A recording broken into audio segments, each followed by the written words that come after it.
Hello, everybody, and welcome to the Vice. We are back with you again, and going to continue our story that we have been playing now, gosh, for 3 years. This is session 133 of our campaign, and it is great to see all of y'all. We have a new charity that we're starting to support this month, which we will probably be supporting all the way through the end of the campaign. We've got a carryover already in of $200 in the spell bank from last week and the amazing donations that we got then. Wandering Silence there with a $200 donation, so thank you so much. And so we are gonna get this thing started. So let's start off with our good friend who is now turned into a specter. Maybe we'll start. We're gonna go in reverse order this time because why not? We will start with Good Guy Pie. Hello everyone, I am Good Guy Pie and I will be playing Luck Gold Hard Adventure Extraordinaire all the way from Elevation Pit. And it's just made me realise how many times has Bird actually pumped his fist every time I say that? Every time. Every time. It gets me in the Vice mood, man. And next up we have an NG9. Hey, I'm Energy 9 resident puntress. I play Luna, a Water Genasi monk, who is not a puntress, which hurts me sometimes, but I must survive. And yeah, she's just, she's learning to not kill people sometimes so she can get luck. Moving on. And there you go. That pretty much accurate. Accurate. Next up we have Bird versus Blade. Hey folks, I'm Bird vs. Plane. I'll be playing Iskatol, the half-elf bard turned gunslinger, who kind of just wavers back and forth, honestly. She's very influenceable. That's a word that's real and I'm going to use. There you go. Next up, joining us from New Zealand behind the portrait is our good friend, Templar Warden. Hello, I am Templar Warden. I am playing Hidden by Axel, the excitable, curious, bad decision-making tabaxi wizard, which is fine. This is fine. Yes, I am behind the portrait.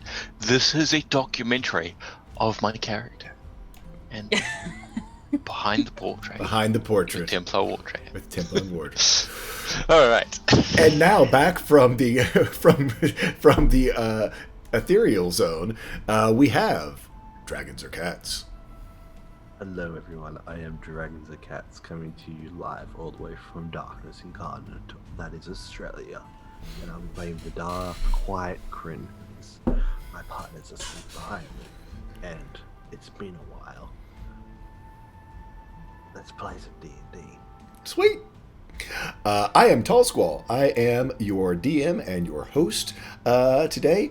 To let you know a little bit about our channel, we do run it 100% for charity. This week, we start with our new charity. We are giving to Project Cure, which is a amazing organization. I wanted to look around and do something for groups that were helping out with the COVID pandemic, and came across Project Cure, and their big thing is all about delivering much needed medical equipment and supplies to places that either don't have access to them, or because of their patient load or running low, they are ship basically 2 to 3 semi-truck loads full of equipment and supplies worldwide pretty much every week. They are a really cool organization. There's lots of ways to volunteer. If you'd like to donate and affect our game, you can donate down in the doobly-doo below. There's a little shopping list for what it can be used for, including the spell bank, which, as of our last charity, did net our party a level 9 spell scroll of Mass Polymorph. So that spell bank actually can get quite sexy before when it gets cashed in. So speaking of sexy, let's have our good friend, Good Guy Pie, roll us with his new stash. Roll me a D5.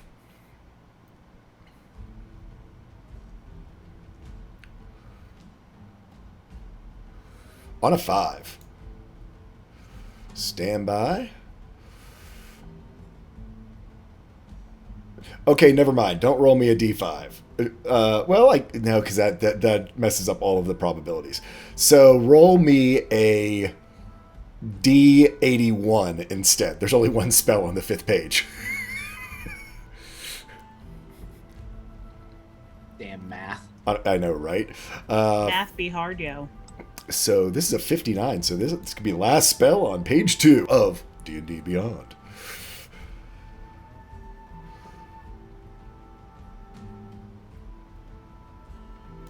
No, second to last spell of page 3. Let me do that right.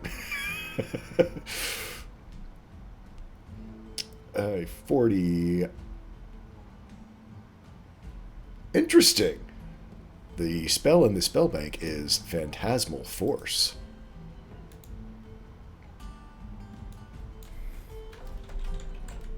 One of those fun psychic damage spells. Yeah. Wow, Phantasmal. Tasmal.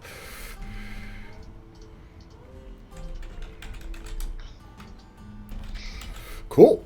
Okie dokie. So now that is taken care of, any other announcements that we have around the table? We've talked about Project Cure. We've taken care of our spell bank. Thank you, Wandering, for my purple beard. That was new this morning. I need to. I think I'm gonna have to There's little places that, because gray's kind of weird, where it didn't quite fully take, so I might have to give it a little touch up tomorrow morning. But we will see. Not Photoshop, Mishi. Anyway, we're gonna run that intro and get ourselves started with our game. Y'all, here we go.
And we're back. Mishi, so the map I made in Photoshop, golly, so long ago. I actually made it before the campaign really started, I guess, or when I was getting ready to do the campaign. I made it in Photoshop. There's a lot of great tutorials out there how you can use Photoshop to do stuff like that. How to make brushes for like the mountains and the trees, and do the coastlines and all that type of stuff. So yeah, no, it's in Photoshop. You did Photoshop for it, and then After Effects is how I made the intro. So that's the thing, the stuff and things. So to dive back into our campaign. Last week, our party, after fending off a fairly brutal ambush by the Blue Dragonflight Syndicate, who had been sort of buffed in power by the Viserine and the masked Dragonflight from the eastern side of the continent, had taken some prisoners, got some vital information from them, and then unfortunately, after knowing they were in the middle of nowhere, preparing to travel with them for close to 2 weeks, they, using illusion magic, 2 of them got away. However, Luna had given a second chance to one of them, and they are now traveling with the party, and behaving themselves for all intents, for as far as they can tell right now, and seems to want to find redemption, as Avron was, that I had to find his name, Avron, as Avron was just kind of a guy who had won an archery contest and then got pulled into this group and seemed to find himself way in over his head. The party, after realizing they had lost the other 2, the Echo Knight and the high-level sorcerer, being confounded by a major image during the night, moved on and started heading northward, knowing that they had bigger fish to fry and dragons to fry and organizations to fry than to chase after these 2 remaining members of the Blue Dragonflight Syndicate. And Vidar's frying. Yeah, and Vidar is frying. That's the other thing. Cilia and Luna discovered that Vidar is continuing with his trials to attempt to bond with Rai and Talia. All the while, his maximum hit points, his condition is deteriorating fairly noticeably now, having lost 3 hit die worth, had some lucky rolls, so only 12 total hit points off of his maximum hit points. But the early morning smell of cooking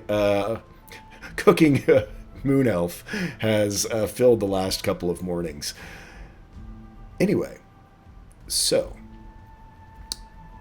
we're going to pick up on the road as the party is heading northward.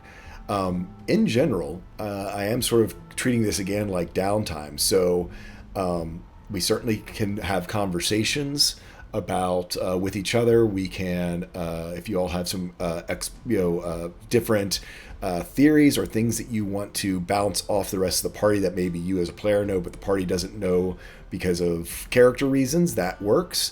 Otherwise, we're pretty much going to kind of fast travel this to sort of probably break it into weeks, as it is 2 weeks to Sojourn's Crossing from where you are now along the trail.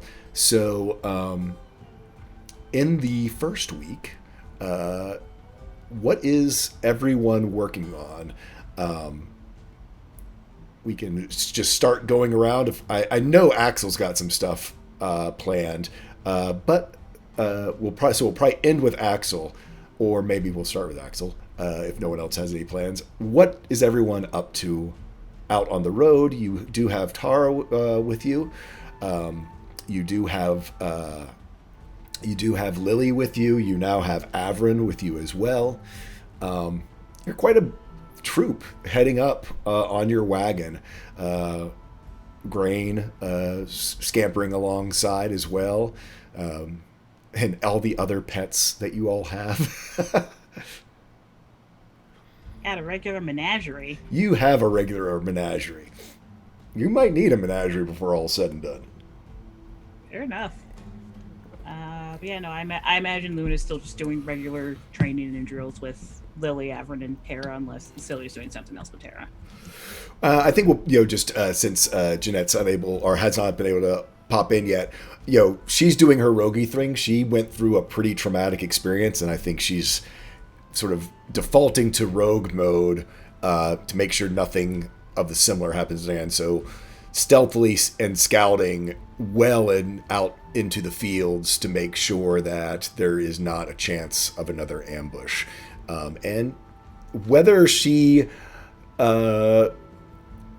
handles any potential ambushers herself before they can threaten the party or not, she's a rogue. She does that stuff sneaky. So you have no idea, other than the fact that for the first week, y'all haven't been attacked again.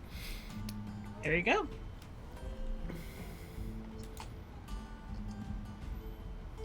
Yeah, that's basically what Luna's up to. Gotcha. How about luck? Especially after these prisoners having you basically taking responsibility for them and within the first day sort of betrayed you. I think he's just keeping quiet for now. He's sort of up front with Grain and just mulling things over a lot of the time. Okay. Grain does stay up there pretty much by your side, other than when something crazy happens in the field. I think during this time, you begin to realize, it's been 6 months, and puppies grow fast.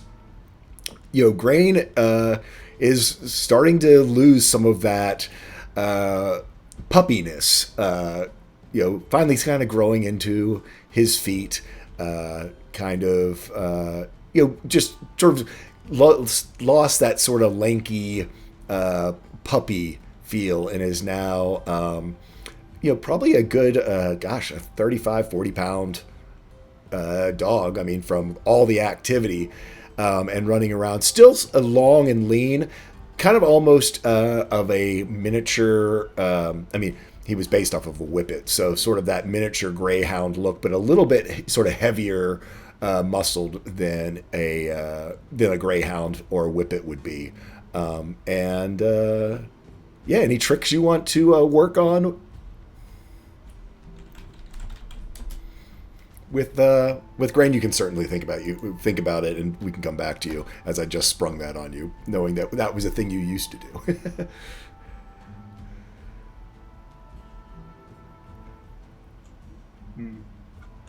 That's think about that. I'll come back to you. Yeah. How about Iska, having modified and learned this Song of Asmodeus as you went along the way? What is Iska up to with the different things that have occurred, both her discussion with Luck last time about prisoners and also the fact that those prisoners left, that there is the Vice Serene, the Lord Diviner apparently still out there, and now this Echo Knight and Caster sort of missing as well. Wait, they went missing? Oh yeah, they escaped while you left early. No, they used Major Image in the night, and then the next morning. Son of a! My plans were for them. Yeah, no, that would be that whole recap where I said the prisoners escaped.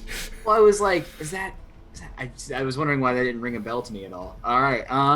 Yeah, no, they escaped. They used Major Image, and everyone was talking to Vidar. Everyone was talking to Vidar. They were cooking breakfast. They were doing a bazillion other things. and by the time they went over there to go give them food, and actually, I believe Luck, like, they wouldn't take the food, so he just sort of left it there in front of them. And then finally was Axe going, I want to go make sure they're not like an illusion. And Right, sure enough. Titans. I leave for 20 minutes. What would Iska be doing then at this point in time? The song has been learned. So feeling that bond, that empowerment from Osmodius. Honestly, there is, having completed that, and that being probably the biggest Herculean task she could complete anytime, learning the Devil's Song. I think she probably pivots from perfecting her music back to practicing with the gun, the Widow's Kiss, Okay. and cleaning it out. I mean, we know we're heading to a battle. Yep. So if I've like mastered what I want to master in terms of music, of course I'm gonna try to increase my damage output. Also, she hasn't been really I don't want to say she hasn't been effective in battle, because she's been mostly healing in battle lately. Mhm. But it's been a hot minute since she's done anything offensively. So I think it's just keeping her accuracy sharp and keeping her mind sharp as well, Okay. to not lose a step. So, when you're sort of practicing, as you know, because we are moving, so you know, whether you're practicing like from, are you like gonna shoot from the wagon, or are you gonna sort of follow along and like take some shots at like trees or things that sort of off in the distance? I think both. I think she's going to, like get some distance ahead of the wagon and, set up some target practice and stuff for like stationary target practice. But definitely at times she wants to like be on top of that sucker and get used to shooting targets while she's moving. Okay, cool. So it is this goofy ass obstacle course every day she sets up of these different little, Yeah. I think so. So you've set up your sort of obstacle course, by either running ahead a little bit, or having Axel help you out, and doing your things. And while you're up on the wagon, you have someone come up to you. Riley does. It's like, Miss Iska. His voice is changing. He's getting cracks. Can I help? Can I shoot with you? Sure, that'd be great. For a hot second there, I carried a weapon kind of like yours, and while I'm not as sharp with that, maybe I can give you a couple pointers. I'd appreciate it. And so he sort of comes up next to you and do me a few shots to see how you guys do on this, Sick. your thing. And if you want to shoot for Riley, Templar, that'd be great, because he needs to practice, especially after missing. How's that? Damn. So Little did Going you know well. you had disadvantage. No. So, I will say that this gives, I was about to say, this gives Riley advantage on his next shot for seeing it. So, both of you all describe to me this amazing shot that you and Riley pull off together at your like hardest, your hardest target that you had set up. How do you guys do this tandem, basically small ballista arrow and bullet from Widow's Kiss? This is awesome. I love this. I love the dice. Here's what happens is that we go out, a ways, and we set up this, like, it's got to be like 100 yards away through like a thicket of different trees and stuff, and like we like tag it with like string or something like that. The specific, like, each branch of a tree that we pass, it's like, this is the trajectory that I want your arrow to take. Yeah. Raleigh. And ultimately we get to where that's going to end up, which is just the like actual like body of a tree all the way through that. And just because I'm feeling it, Iska decides to put like an apple like behind that tree. Cool. We go back the 100 yards, Riley pulls back. Iska loads the gun.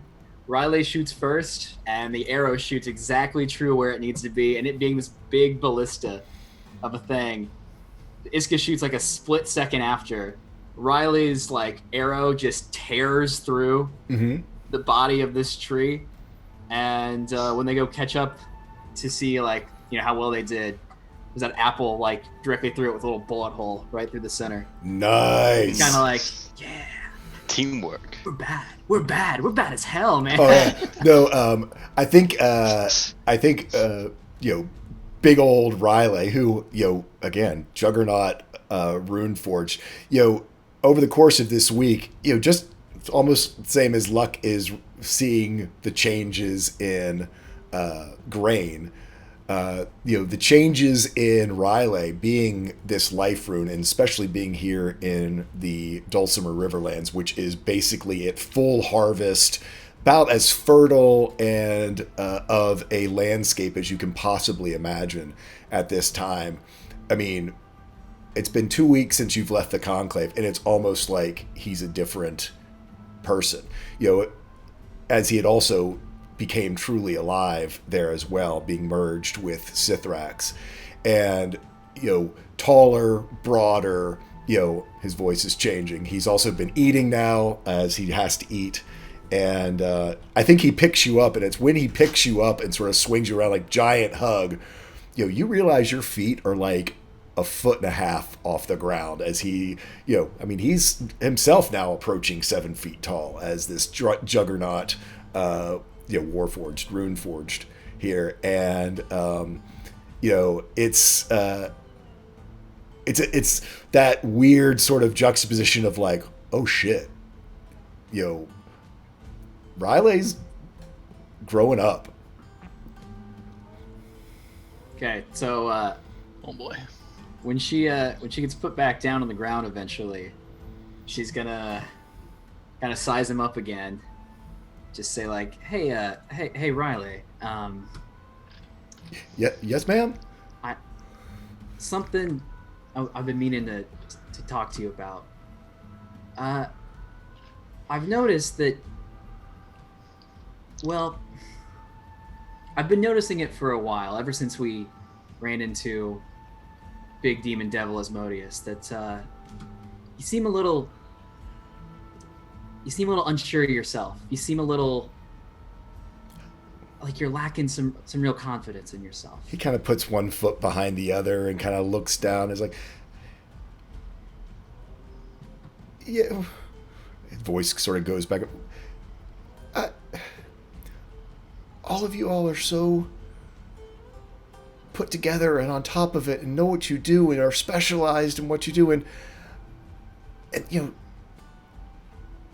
he kind of looks over, wherever Axel might be, either back on the wagon or sort of just back towards the party. It's like, have you seen things Dad can do? And inside he's a dragon. And, Mr. Vidar, he's, him and Lysithea are like, these ancient beings from I don't even know how long ago. And Luck's an angel? It's, even you, you've rewritten, Theo, who now helped me, used to be like a bad guy, and you rewrote his fate. And I'm just kind of this kind of parts and pieces that were put together, and I don't know, it's just Riley, you are the Runeforged. You are the first and only one of your kind. You are the shining example of what anything like you after should be. There is no one in this sphere or any other sphere like you. And I'm sure that's scary, I'm sure it's confusing, but that's gotta be exciting. That's gotta be wonderful. you are such a unique and completely untold story. Literally, this entire world, it's never experienced anyone like you. Be that one person. Be that one shining individual that they remember forever. You are wholly and entirely unique. And if that doesn't help you, she says, fully now, like, getting up close to him to the point where she needs to look directly up because she's, I think it's like 5'4". Yeah. You're like 7 foot tall. Like, you're walking around like you're smaller than I am. You're 7 foot tall and you just blew apart a tree. Every time you have trouble finding your voice, every time you feel like you have to, kick your feet around and put your head down and mumble in a room full of these people, remember that you're Riley. You're your father's son. You're one of us. And with that, you do see him stand up a little straighter. And, anyone who has had friends or knows people who walk with a hunch and then they like stand up straight for the first time, you're like, oh, wow. Even you just sort of see suddenly that little bit of, and. Okay, you're like 8 foot tall. My bad. Well, I don't think I'm 8 feet tall, but he kind of looks over at the tree. That was pretty cool, wasn't it? It was sick. It was so cool. Do you want to blow up another one? Not too many. We got to protect nature and all that, but I think nature could give us one more tree. Yeah? Well, we don't even have to do that. And he kind of jogs over, and you kind of see, you can actually feel kind of the thunk, thunk, because of his weight, as, he's big, solid wood metal, even though he looks like flesh. It's that sort of weird, almost botanical fleshiness to him. He walks over, he places his hand on the tree, and you see it heal back together as the life rune kicks inside of him. Okay. You're on Vidar duty from now on. He gets hurt I'm kidding. all the time. I'm kidding. I'm kind of kidding. We'll talk about this. We'll see how it goes. Okay. Do you think? I've always just kind of tried to grow back like trees and plants and stuff. Do you think Vidar works the same way? Do you think he'd end up with like vines and things? The thing is, it's not, are we going to find out? It's when are we going to find that out? So I need you to be ready. Pretty much. Okay? Man, he gets hurt a lot. Yeah, but just think. I don't know if anything would make him happier if you grew back a nice, like, beautiful floral leg for him at some point. Like, think of the fashion he could work with that. He could rock with that. We need to talk to Luna at some time about your aesthetic eye, because yes, when it happens, we do. So, okay. If I need to grow part of Vidar back, vines and flowers. Got it. Function and fashion. Oh, yeah. Okay? It'll All right, work. yeah. Okay. Well, I guess it will work. Yeah. We'll see. We'll see. Let's shoot another tree. And so they go running back.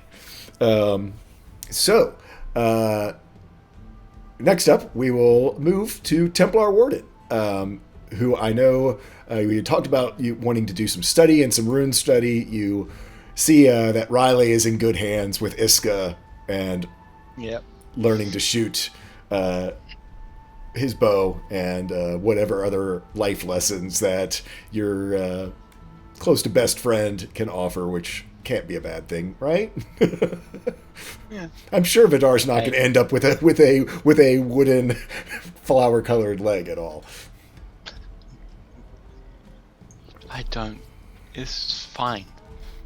I would not really concern myself with that.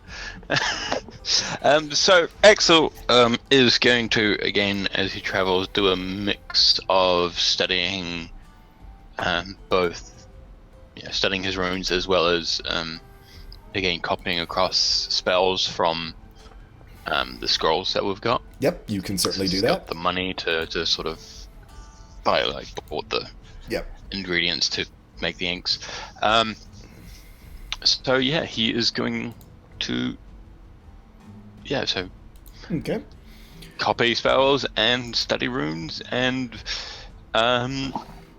what he's going to do is he's going to hand the dragon axe. He's going to hand the dragon axe over to Riley, since he's gonna need to attune to the wand. So he's Oh, okay. Riley's dragon axe. I mean, he could give it to a lot of people, but Yeah. at the moment, Riley doesn't really have a dedicated. Yeah, he does not have a melee weapon, so. Yeah. And also, and because he does as a ranger, it can offer, it can be a part of his spell focus, so that Yep. works. And I think Riley, as you hand it to him, he's like, "Dad, this is yours. Are you sure?" Well, it's yours too now. Is it like a family? Just because I'm giving it to you doesn't mean I don't like it. It's still my axe, but now it's also your axe. You're my son, Riley. So So it's I'm handing it to you our as a gift to my son. it's our family axe. Yes. Yes, it is. Well, and it's Well, it is now. because he kind of really looks down at it, and it's like he does sort of get a little bit choky. He's like, "Because it's a dragon axe," and he kind of looks at you and smiles. Exactly. That's why it meant so much to me for so long. And while he holds, Now, go ahead. now I want to give it to you. And so I mean, as you start to attune to the wand, he sort of sits there next to you and starts to attune to the axe. Now, when you hand it to him, because it has attuned in size and stuff to you, I mean, it kind of looks like a small hatchet in his hands. And as he's attuning to it, you just see it get bigger and bigger and bigger until it is, basically the size of a great axe, but one-handed for him, but for anyone else it would be like the size of a great axe, as it sort of enlarges. And it's interesting, as it always sort of had this all but like wing-like blade for when it was yours. You see it almost, that sort of wing shape almost becomes sort of like a leaf shape. I mean, it's got more of like an organic sort of shape to it. Still dragon, definitely, but just not quite as wing shaped, and as it's sort of more organic shaped. But still with all of the dragon sigils on it, with all of the motifs on it, but just in his hands, as it is attuned to him, seems to have taken on a bit of both him, Life Rune, and Sithrax. Sort of the story on the blade basically has not been replaced by Riley's story, but your story has been added. It has added to your story, which was expressed in the blade. So just to let you know, that wand of the War Mage is actually got an extra kicker on it, compared to a normal War Mage wand of the War Mage. Oh no. Oh no, it's not a curse. I'm sure it's not a curse. Not sure of this. I'm sure it's not a curse. Why would It's not a curse. Why would it be a curse? I would never curse something. I would never add something positive with and add something negative to balance it. Yeah, it's not like I've got super armor already. Oh no, I just looked at the chat. Oh my gosh. So this, as I said, this is a +2. So it is a +2 bonus to your spell attack rolls, and it is a +2 to your spell save DC as well, for when people have to save versus your spells. That's pretty good. And there's nothing else that is hiding in the shadows of that wand. Nothing at all. Nothing at all. It's not like somebody's watching us through it. Nope. Nothing like that. No, that's not at all. Nope. We did identify it, so it should give us all the details, right? I'm going to use Mercer's statement on Identify, that Identify is a level 1 spell.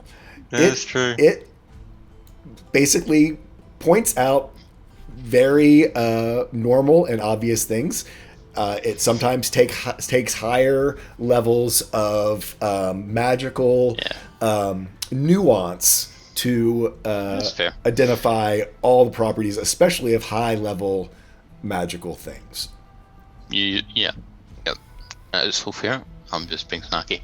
Yeah. All right. Cool. Cool. I mean, it's a terrifying, useful wand. So I'm not complaining. It was meant to be. Not because it's not like you're going to need it or anything. Anyway, No. Let's. Which do you want to keep diving into the Cosmos Master, or start down the path of the Wrath rune with your? We'll start these rolls up. He's going to stick with Cosmos. So Okay. I think he wants to finish that. So go ahead and roll me a Arcana check.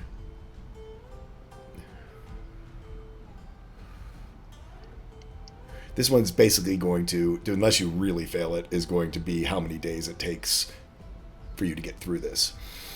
Some days. Yeah, on a 19, especially when you've got a +13 to your Arcana, it takes you the better half of this first week to finally delve into the Cosmos Master. And while you haven't broken it, pretty much you're right at the cusp as you guys sort of come to the end of the first week of travel. So we'll let you... but that's pretty much all of your time. You wouldn't have time to work on other runes. Basically, between that and transcribing your spells, we'll say that because the Cosmos rune is taking up so much of your time that you, I don't know how many spells you've got to just transcribe, but basically figure you're only able to get through half of them in this first week because of Axel's tabaxi and wizarding mind keeps going back and forth instead of being able to concentrate on one or the other. So, as we move through this week, Vidar had made a bit of a promise to be more careful to not get himself killed with Ryan Tayu, but over the course of the week, he does finally, one morning early, as Luna is up doing her own training before she has started her training with the rest, approaches you to ask you for your blessing. And she will do that. She will do literal bless, and when he's ready, cue up the her channel divinity water sphere. Yep, I'll let Vidar. You can, if you want to do any role play along with this, or I know that you also need to be quiet. So if you want to just stay quiet, we can do that as well. As he approaches, I really appreciate this, Luna. Sorry if it causes a little bit of concern. This might be a little annoying. I don't know if this is going to work. Vidar, Yes. I agreed to help you. That's the end of the conversation. And I always make it very clear when you're annoying me. I am not shy about that. So, as long as you survive, because you are in fact more useful to me that way, we're fine. Well, And if you die, I will bring you back. Oh, wonderful. That's good to know. Wait, I will consider bringing you back. Nope, you've already said it. And he turns around.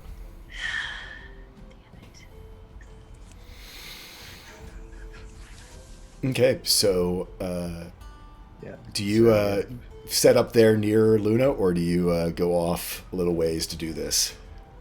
Wherever Vidar wants to go. If Vidar wants to go somewhere else, Luna will follow him to that location. Yeah, Okay. he just steps away from the group, just so if anything does happen, it just doesn't get completely. Yeah. Okay. He So does find a nice sunny spot and just sets up. So basically, just as the sun is rising, Vidar has set up his magical circle, has kneeled down in it, placed Ryan Talia there, and pretty much when the first rays of sunlight hit Ryan Talia, he sort of looks to Luna as he is prepared to begin this attempt again.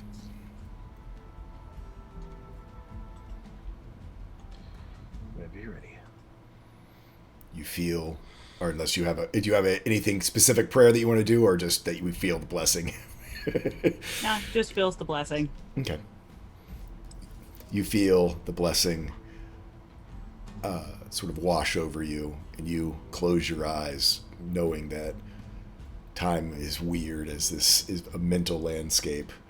And, nope. Hey, we've got Jeanette right as this is happening. Hello.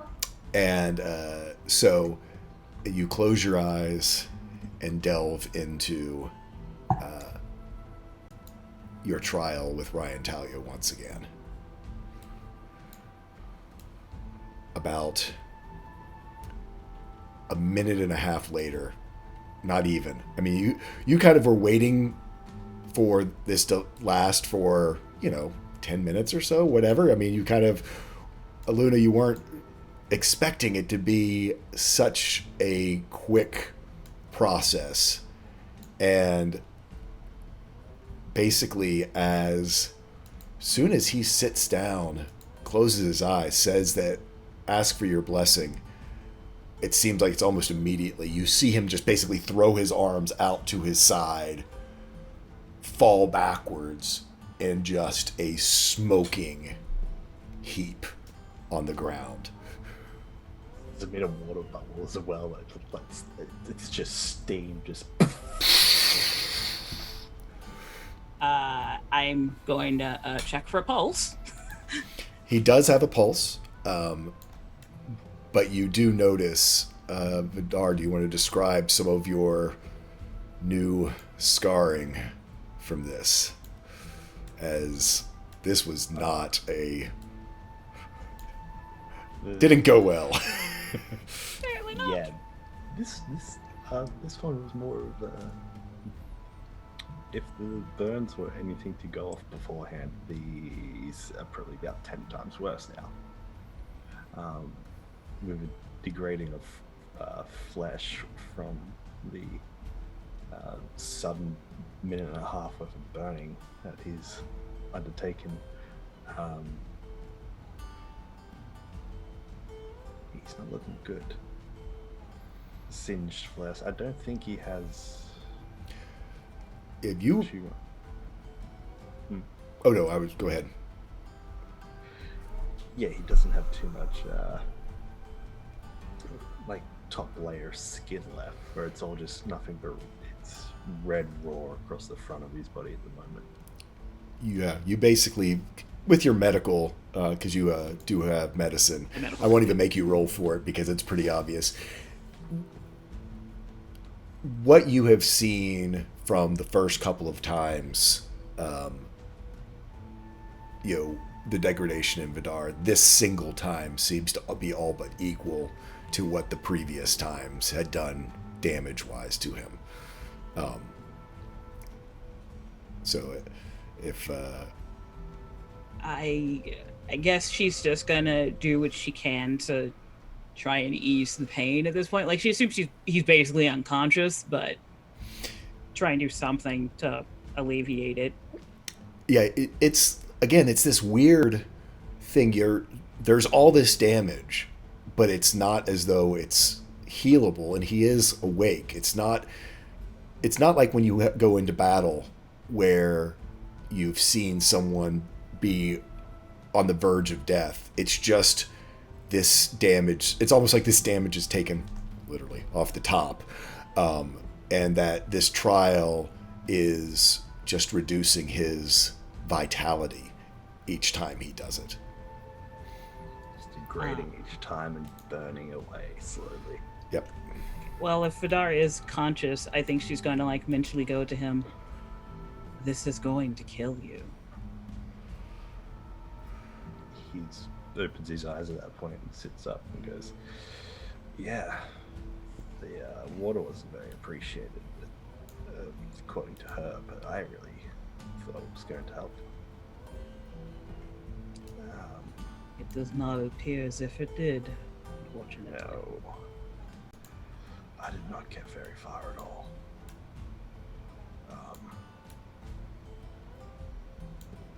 If it does kill me,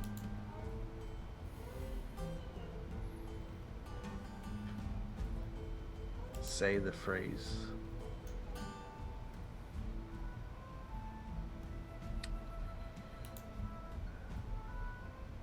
Tell me that the Frostprint sucks. So you can know it's me. And I'll reply with,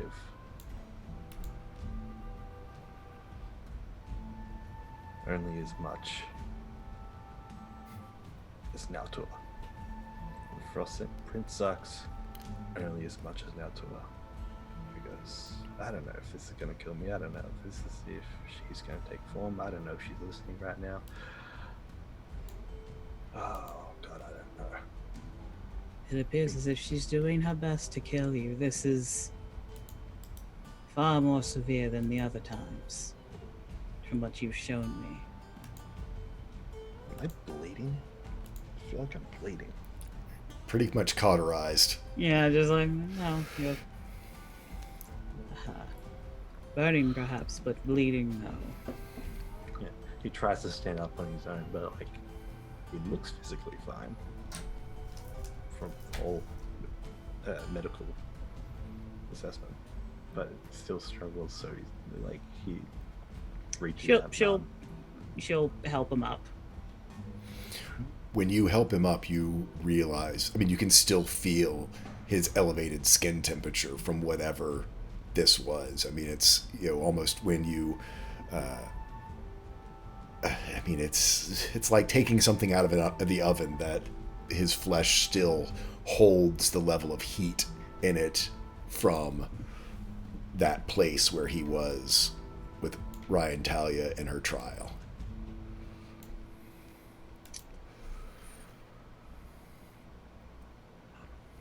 Just like the weave, just like the elements, there's an imbalance between the three of these. Between Ryan Talia, Lysithea, Lord Malik. They should be working, well, not working together, but there should be a balance. Right now it's completely out of whack. So, How on earth can you write this? I don't know. Like I always said, I meet a challenge head on. I wasn't going to back down. I just have to charge through it. Again, Vidar, I feel you are charging to your death. I'm not saying what you're doing is necessarily the wrong decision, but you're marching towards death. Yeah. But you're trying to fix something greater than yourself. I At least don't know what to tell you. I think that's all I need to be told.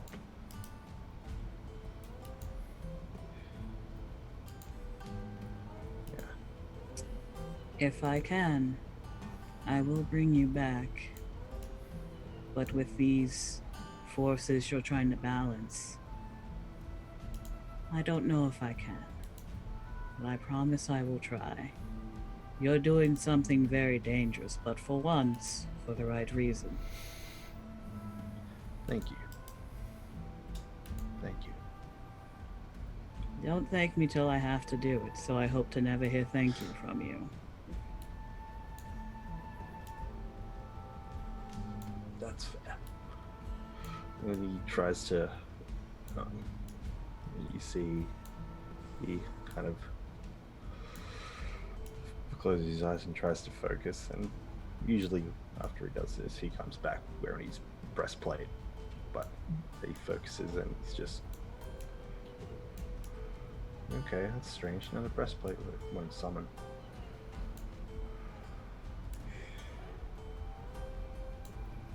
Okay. This is going to be interesting. She's gonna Right. kind of like take a look at your, like, I assume like singed clothes and everything. You're going to need some clothing that covers more. I can at least do that. Yeah, the illusion can only do so much. I'm aware. But for a moment, I guess it's just going to have to work. I really like that armor too. Oh, I don't want to wear leather again. Oh well. Can you at least make it fashionable? The lighting style is just. Fashion is one thing where you do have a modicum of talent in it. But yes, I can make it better. Oh, I love you. Ugh, get off me. And so ends the first week of travel. We now have Triagon Druid with us. Introduce yourself. Wow, yeah, my server training is impeccable of getting Really people is. exactly when their mouth is full.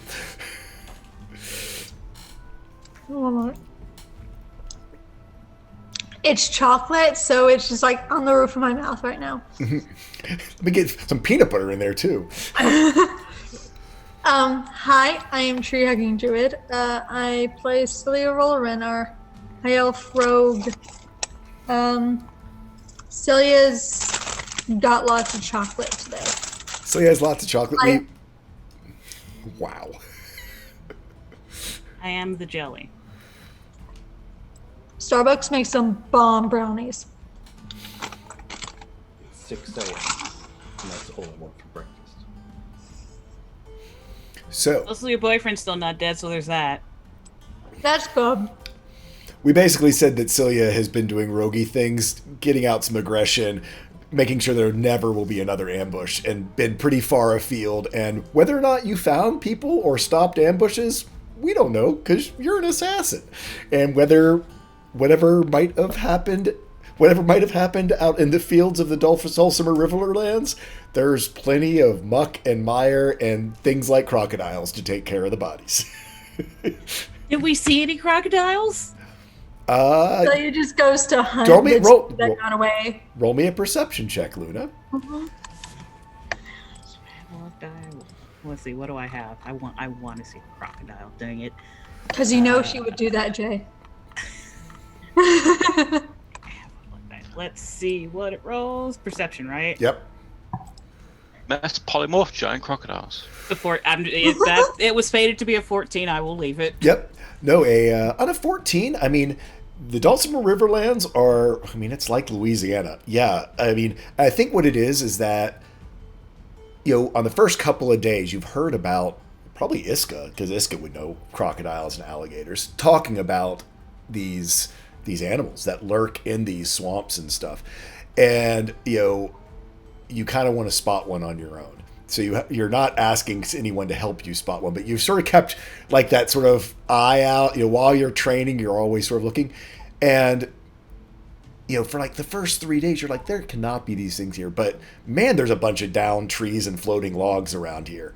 It's not until day 4 that you are looking at one of these downed trees. You're just like, where are all these trees coming from? Because the Riverlands is flat. And you're seeing these, and you see as you watch it, and you just see it, and go underneath, yeah, and then crawl up on the bank and open its mouth to sun, and you realize that all those trees that you had seen floating in the water or just rolled up on the bank, because just the size of them. I mean, these things are 15-foot, big 15-footers. You knew. They're basically Mecha Cayman. Oh yeah, they're Mecha Cayman. Yeah, Mega Cayman, not Mecha Cayman. That's a whole different Can thing. they be Mecha? I have been trying to get a giant robot in this game for so long. Hey, y'all killed Bati. He was gonna have all kinds of mecha beasts, and y'all killed but him. he was trying to kill us. He was trying to kill you with mecha beasts. He was gonna try to kill you with mecha beasts. Are we getting a gun? I could do that. Are we getting a gun? I've been trying, man. She would absolutely try and get a closer look at one of these. We can just say she does or doesn't or whatever. Oh no, we're in it to win it. Let's roll me a stealth check for it to not go under. Go ahead and prep my healing spells. So can I do Pass Without a Trace first? Absolutely, you can do Pass Without Trace because you want to monk your way. And I get am way of the Shadow Monk. Yeah, I can do this. You can do this. All right, so I'll do that, and then stealth 19. Pass Without Trace plus 10. Yep. On a 19, stand by as I use D&D Beyond. D&D Beyond? What's that? D&D Beyond is a wonderful resource for people to look up things, for DMs who haven't prepared stuff, to look up things like giant crocodiles. And no, we're not sponsored by them, but we could be. Exactly. Just give us a call. Giant. Really a valuable service that provides a truly unique experience for all your Dungeons and Dragons needs. Giant crocodile, here we are. And I will say, for those of you who aren't aware, when paired with the very cool app known as Beyond 20, you can roll directly out of D&D Beyond into Roll20. Ooh. That's really neat. Yep. But why would you need to unless you were doing an attack? Yeah. It's anti-stealth. It's trying to stealth away from my stealth. Exactly. So let's see. It's their perception check. Perception is wisdom. You had a 19. It had a 15. It does not see you coming. Yes. So it, you see it. This one up on the bank. As you all are sort of trundling by, he has no bung to give. Look at me not having to spend $1 on the swear jar. He has no bung to give. He is a good, 15 to 20 feet long. He is like whatever you are, or whatever could possibly be out here. As he's like pretty close to the road, he's like, he's a crocodile. Whatever. Whatevs. He's all about the whatevs. But yeah, you get within, how close do you want to get to him? Close enough to sketch in detail so I can remember him, because I love water-based things, and it's crocodile. So yes. Okay, yeah. So you sort of plop down, having quietly gone over there, and again you could catch up with the wagon. But go ahead and do me a. I'll let you do your courtesan skills, as that's something that is a trained skill that would have helped you in your courting to for how long it's going to take you to draw the picture. Boom! On the nat 20, you are there's almost this communion between the two of you. Both being these water creatures. I mean, as a water genasi, you do have the amphibious trait. They do, these crocodiles do as well. I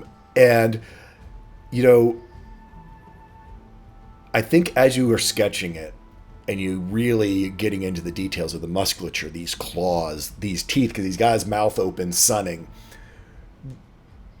it kind of blinks and kind of looks, you see its eye sort of rotate and look over at you.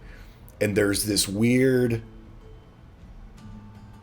communion between the two of you all, of two amphibious killers paying respect to each other. as you sit there on the banks of the Dulcimer Riverlands, as you all are pretty much right on the edge of it. You'll be entering the Dragon Gust Plains next week, so it's almost like a goodbye for you to this area that has been, where the Temple of Purity was, where you found your brother. This sort of closure of this animal, sort of almost bidding you a respectful goodbye, and because it's like, come back now, come back, y'all now. You hear? Yeah, exactly. Awesome. Yeah, exactly, Fernando the crocodile. Paint me like one of your French Louisiana girls. Perfect. Yeah, there's that respect or whatever, and I imagine like after this, because again, it's a wire thing, so like Luna's uncharacteristically got like the anime sparkly eyes all day. Everything else is the same. It's a very jarring effect. Yeah. But yeah, so yeah, you see and paint and have this amazing picture. Here's a question for you. I mean, we've never talked about your maps. Do you do illustrated maps? So I mean, is this crocodile sort of like on your Dulcimer Riverlands map? Yes. Type idea. So as you have split this map that you had copied all the way back up at Reginald's Tower, oh, yeah. This piece that you've been using, just because of the shape of the Dulcimer River, there was sort of this kind of blank spot down in the bottom right corner, and you are able to just fill it right in with this amazing crocodile. Cool. So, with that, we're going to move into the Dragon Gust Plains. You have about a week of travel to get to Sojourn's Crossing. Any more of the same? I can go back to Luck. Any tricks you thought of for Grain, or things that you might want to be doing as you are traveling? One thing I'd like to do is to try to look at the swords and weapons that were locked by the blue dragonfly, and just try to magically overload and break that. Or try to get an understanding, or like a better idea of what's going on with it. Okay, so the weapons that are basically bound to these marks that you had discovered, that they aren't magical unless paired with the mark. Okay, that's something Vidar can do.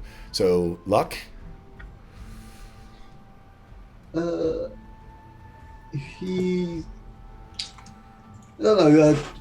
Shoot this down if it sounds dumb, but sort of like being able to pretty much a fast switch of weapons.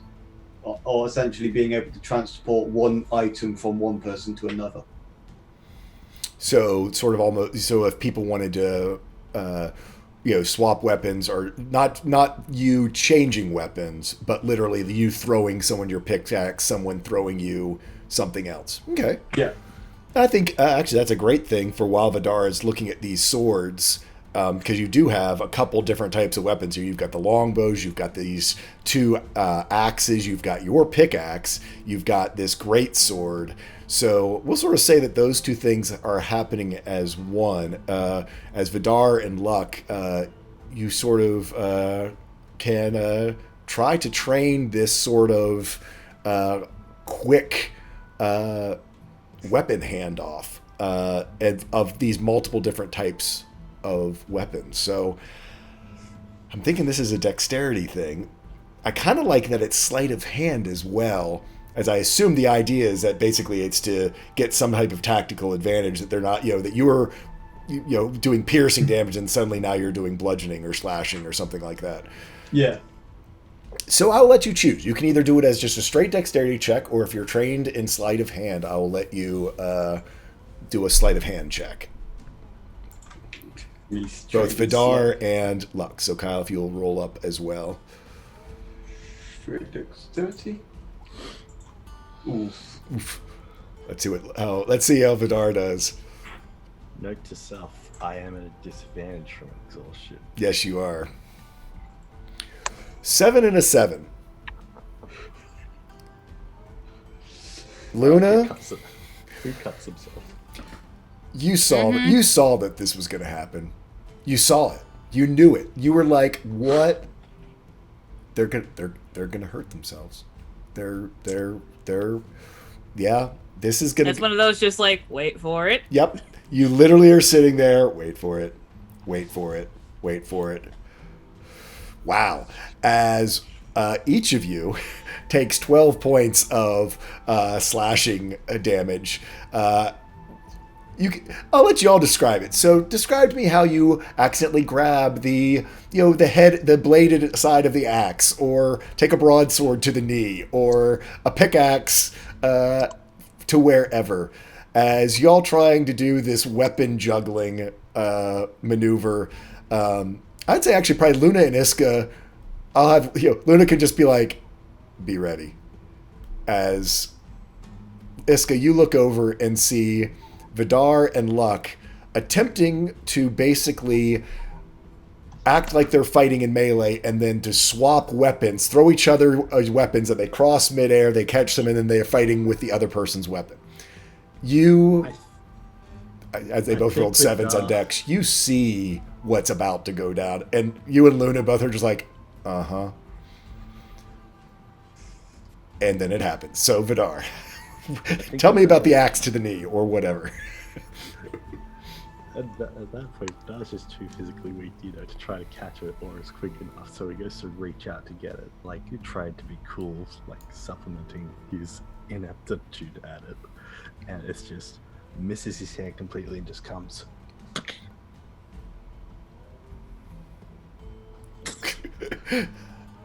You all see one of these lightning axes basically embed itself in the side of Vidar's chest. Luck, seeing this and in a panic, you're looking at Vidar instead of looking at the what's flying towards you and how does it hit you. as it sort of flying, and it's like probably like a hammer or something, and just and it's just like dead on in the chest, and it's just like Yep, this great hammer that one of the barbarians was wielding actually it's a maul. It was a lightning maul. Oh, this maul just hits Luck in the middle of the chest like Thor's hammer hit Thanos, and wham! And you see Vidar with an axe in his chest, and Luck with a hammer just knocking the wind out. Both of them laying on the side of the road, with each 12 points of bludgeoning and or slashing, whichever it was that hit you. And Real quick. Yeah. Bird, call high or low? Hi. Luna gives you like 5 silver. I imagine we took bets on when it would happen, and you won. Yeah. great. Go Accidents happen.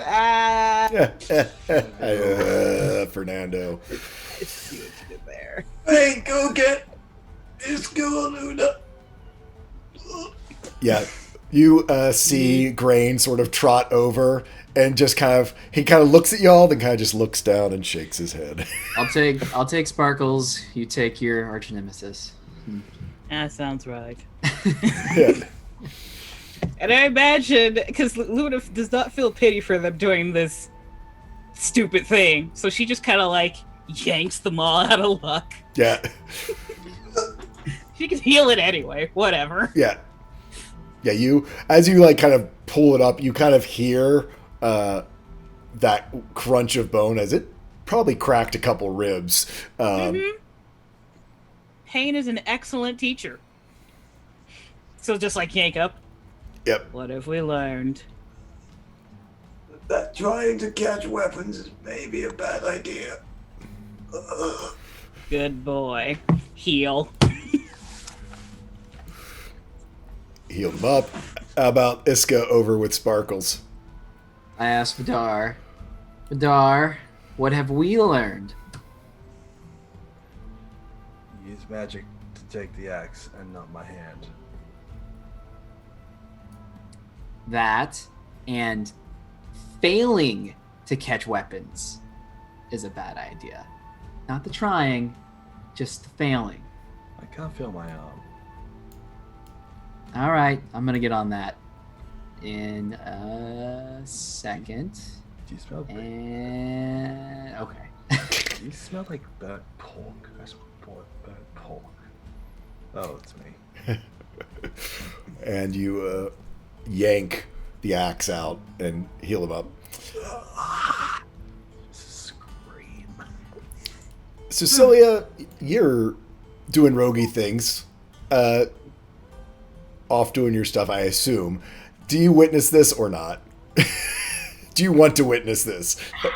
Here's the thing: how long ago did we lose the two idiots? At this point, it's been like a week, right? Yeah, at this point it's been a Dragon week. Dust Yeah, it's been a week. So I imagine by that time she would have found them, and Okay. there's totally not any bodies.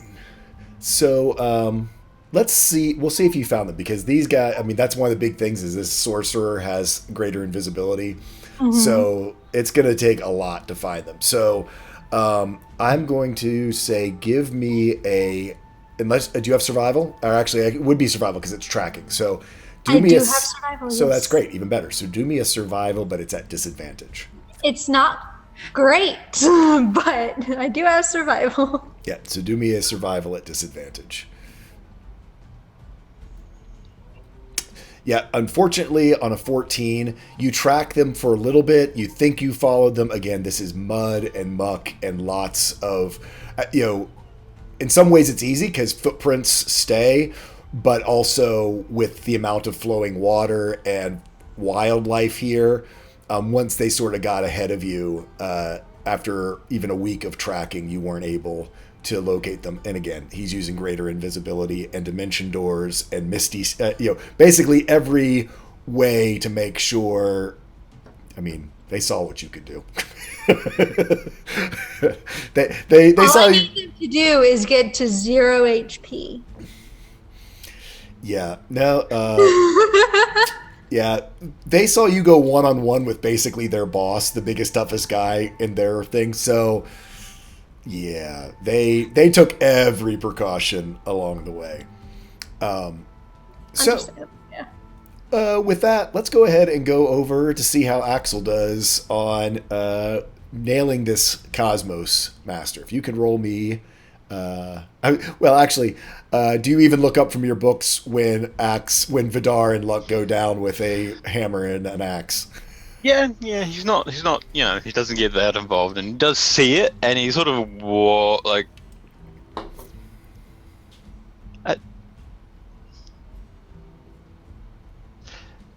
listens.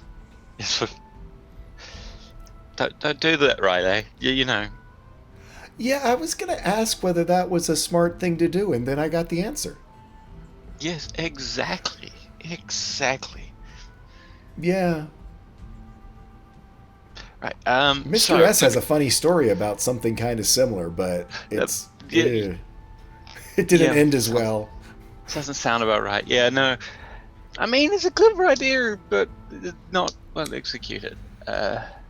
Maybe they should have started with practice weapons, like that wooden sword. They could. You know what? That's a very good idea. And to be honest, I'd never even thought of it myself. But then again, I'm me. It was actually Sithrax's idea. Very clever. Well, he kind of knows about teamwork. He knows kind of how people kill themselves. He says there's this thing called the Darwin. I don't understand.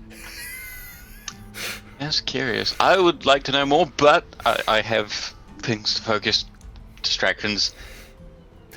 So yeah, if you'll go ahead and roll me that Arcana check. You have advantage since you worked all last week on it.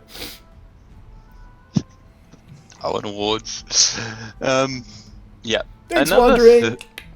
Another thing that he'll bring up is he's actually going to so I think probably because Celia's going to be gone a lot, is that he's going to bring up with Terra, because he saw, what she did during the fight, and he's going to, see if she, wants maybe to get some practice in. Maybe we've got spare weapons for her to use, and if she wants to better defend herself, if she's up for, just learning alongside Riley, because he's got to get used to the axe as well. Yeah, so I mean, actually, I think Luna was saying that she was working with Avrin and Tara and even Lily on some self-defense. And I think just as Riley's sort of probably been going back and forth between Iska and Luna to learn some melee skills, and Tara as well. You don't necessarily have these. You've got these weapons from the Blue Dragonflight, but they're more martial weapons where she's not more going to be a simple weapon, but you all are on your way to Sojourns, so it would be easy enough to find some things. I can make simple weapons for Tara. Ooh, that's true. Yeah, I forgot about so that. Yep. So we have spear metal, right? yes, actually, yeah. You've got Fabricate, and we've got Luna with her skills. So So think of things that you would find coming out of a swamp and entering into a field if you want to make something from what's around you, or like I said, if use some of the things that you have and repurpose them. But so on your 25 Arcana check, pretty much by the second day, this just locks in, and I think it just took a bit of a leap of imagination. You've been so locked into the rigors of spellcasting that this one, it's just a whole different school of, even though you've got your lore master that is all the normal schools, this is something different, something new relating to the cosmos itself. And your brain begins to comprehend this. As you felt before when you have learned these. I need you. No, with the Arcana, you were okay.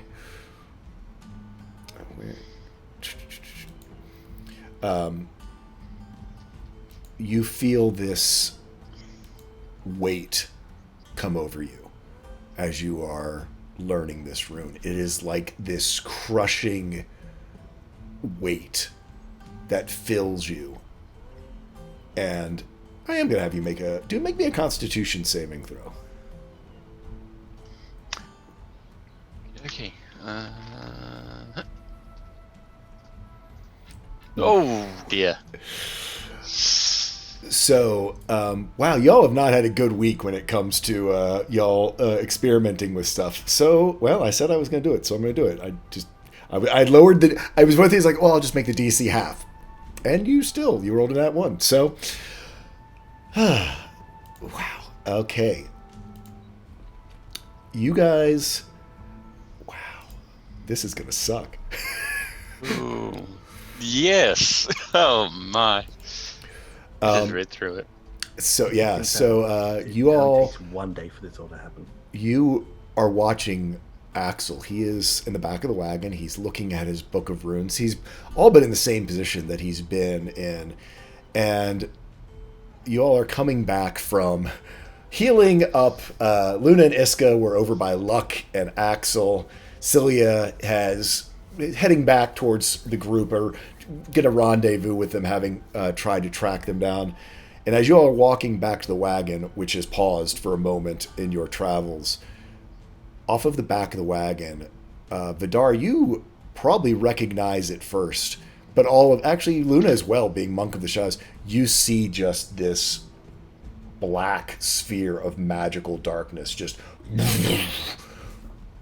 radiate out from Axel and then just disappear. So it's like this sphere expanding, and then from the inside of it then letting go. And at the center of it you see Axel, who hopefully is still up. Yeah, he's still up. Yep. Describe, Axel, what they see as you take 38 points of force damage from the Master Rune. Yeah, that's fun. He didn't get eased into this one. It's Master out of nowhere. Yep. So he is. You sort of find him Oh shit! You hadn't done the earlier one. I thought you had He already hadn't had gotten the the other. early ones. He accidentally got the most powerful one, and everything went wrong. Yep. No, this still works. I has like to work how this backwards works. Yeah. So yeah. Yep. So you do find him sort of collapsed on the back of the cart. There is some very twisted angles in some of his, like his arms and legs, and something landed on parts of him almost as if sort of broken and crushed and a little twisted. He's gonna need some healing. He is not in a good space, and there is a blank sort of look on his face as he's sort of just staring at the side of the cart sideways. He's awake and aware, but there's sort of overcome a little bit by what he just went through for just a moment. You see, Riley's there next to you, unaffected by this, is often the case with your first rune. It's focused on you. Yeah. He just Dad, Luna, Iska. I imagine like Luna, you know, like kind of goes over there. I know Derek's not here, but she probably just, I don't know, ice slides with Iska on her back or something. Kind of Yeah. like looks at Axel, like rubs her temple and like waves Iska over and just like to the whole group. Is anyone else going to attempt to hurt themselves? If so, let us know in advance so we can allocate healing properly. Otherwise, you die and I don't care. And like basically storms off. I just love the fact that was in my brain is Stortus voice. It's like the emergency exits are the emergency clerics. I have had enough of your. Basically. Yes.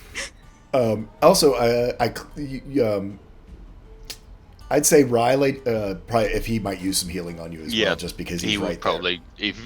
I think it'll take him a moment to realize, but then yeah. Yeah, and for his first time, Riley does channel his life rune, and you don't end up with vines or flowers or legs or weird tree trunk legs. Coward.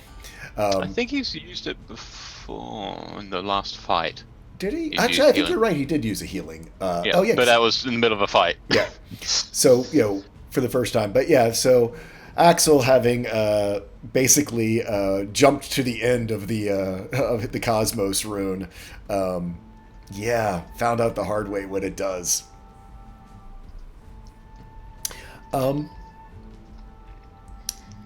Yep. So able to cure you up, and again, as you can camp for a long rest. Yeah. But so on day 3, are you gun shy? Are you going to roll another roll for the lesser Cosmos? You'll have advantage on these since you've already got the master. Actually, no, you won't, because you won't. Because I did it. No, because he doesn't. He made the jump, and now he's got to figure out how he did it. You've got to work backwards, He's without got to actually figure out the numbers. without crushing yourself. It's like 42 is the answer, but what is the question? Yeah. It's just as big, just a big puzzle. So he is. Yeah. He's not shied away from it before when it's only affected him. Are you going to tell people ahead of time? I mean, yeah, he would have apologized that night. I'm sorry, it wasn't supposed to happen like this. I didn't expect to reach the conclusion and have it, happen like that before I even figured out, the first steps. This wasn't supposed to happen. I'm sorry, okay? And I'm really sorry that I caused a panic, but hey, it was just me. I just had Panic the and anger are two different things. They generally do go together sometimes, though. Don't get smart with me. He just gives you this challenging look. It's like, you want to fight. You want to stare down Luna? You want to do that? Ooh. No, it's not a stare down, but it's a look, because he knows he's the smartest one here. So if you want him to get smart, he'll try. Everybody got a plan until they got punched in the face. Yeah, pretty much. But yeah, he will say that, he's not going to stop. Are you going to ask for help, or are you going to? Yeah, no, that's her thing. She's not saying stop doing it. Just let us know ahead of time. I was going to say Iska's there. Actually, Iska could he's help. going to ask for Vidar. Or Vidar can help. Vidar is... familiar with gravitational forces. True enough. So to Okay. speak. And cosmos. Oh, this is going to be great. Please, I hope. He's just, well, help as an insight. Yeah. Okay. He's gonna be right And there if with he's you up though. for it. I mean, because it's Vidar. he's up Vidar, for it. you know, Vidar is gonna be all up in your space. I don't know. It's up to you, Vidar. Are you up for it? Are you gonna get all in your into this? You do see it's the Cosmos rune that he is. Thing, it's the rune that is on Lysithea. It's the one that you've always been interested in. Yeah, that too. That's kind of the reason as well that they brought it up. I would like to bring in Lysithea as well. To just be within the area. That's the most reassuring. That's the most reassuring part here. And then it's just magic circle. And then I assist. Okay. Like, yes, I do want to know. Can Luna be on deck? Okay. Don't expect it to be as bad as before. No, expect it to be as bad as before. I still have a tingle. Those words are coming from you and Vidar, considering what just happened, mean absolutely nothing. But continue. I'm literally, it's like these things where it's like, okay, so this will be advantage, but This is that's over the next few disadvantage. This is days. advantage, and that adds a disadvantage, and this adds an advantage, and that adds a. So we're just going to go with a flat roll. Yeah. And I'm going to Rest say of the it, no donation modifications. If Iska wants to give you inspiration, that is fine. If Iska wants to stay the hell away, that might be the smart move. She wants to do both, but she'll end up giving the inspiration. Okay, so you have you're a D10 now, yeah? So go ahead and roll me that a flat Arcana check. Okay, you gonna stick or use the inspiration? Add it. Well, why not? Yep, let's go. Nice On a dirty 20. It's a number. Yep. You work on this, and as you say, it's these working backwards, and it's just eluding you. You've got Lysithea there, you've got Vidar there. Vidar, make me an Arcana check to see whether you get yourself entangled in this as it activates. On a 24, you kind of see that it is activating, and that's the thing. You basically open your mouth and see that, and as you do, roll me a dexterity saving throw. Also, yeah, everyone's not in the back of the car with him. Yeah. They're somewhere away. You instinctually leap away, hoping to land. You do a clumsy, awful tumble roll out of the back of the cart. I just try to roll out, but it doesn't work. As this activates, and Yay. the reason why you hello, did my roll 20 just freeze? Oh. The reason you get out of there is because you see the hand, the print of the Frost Prince on the power form of the rune. And so you nope the hell out.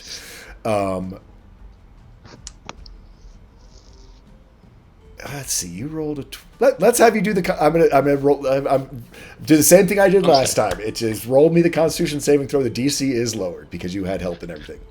On an 18, you do save. You all watch from afar as Axel's fur stands up on end and then begins to crystallize like it is covered in frost. And then ice. And you see him like beginning to slow down. His movements becoming very thick and slow. And Oh, no. That.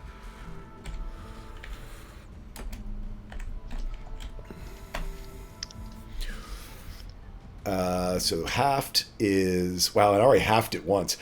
So I just rolled really well. So that would be 15, 16, as you take 16 points of frost damage from the rune power as Icy Grasp of the Ether just grabs a hold of you. You feel that exhaustion come over you, but you're able to shake it off. And as you shake, this snow and ice and crystals fall to the ground around you.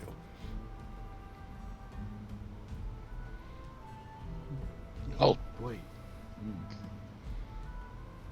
did you have to deal with this? No, you didn't. You didn't feel the cold, did you?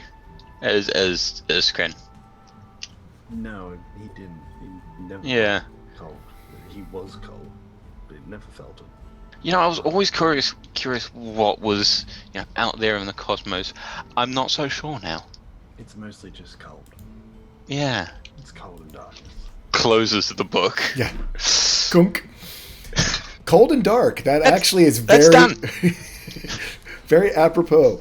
And on Cold and Dark, we will take our quick little break and the cold and darkness of our folly, and we will be back in just a minute or two as we tell you a little bit more. Can someone talk a little bit about Project Cure? Cool. And then we'll do Pun of the Week as well. And we'll be right back, folks.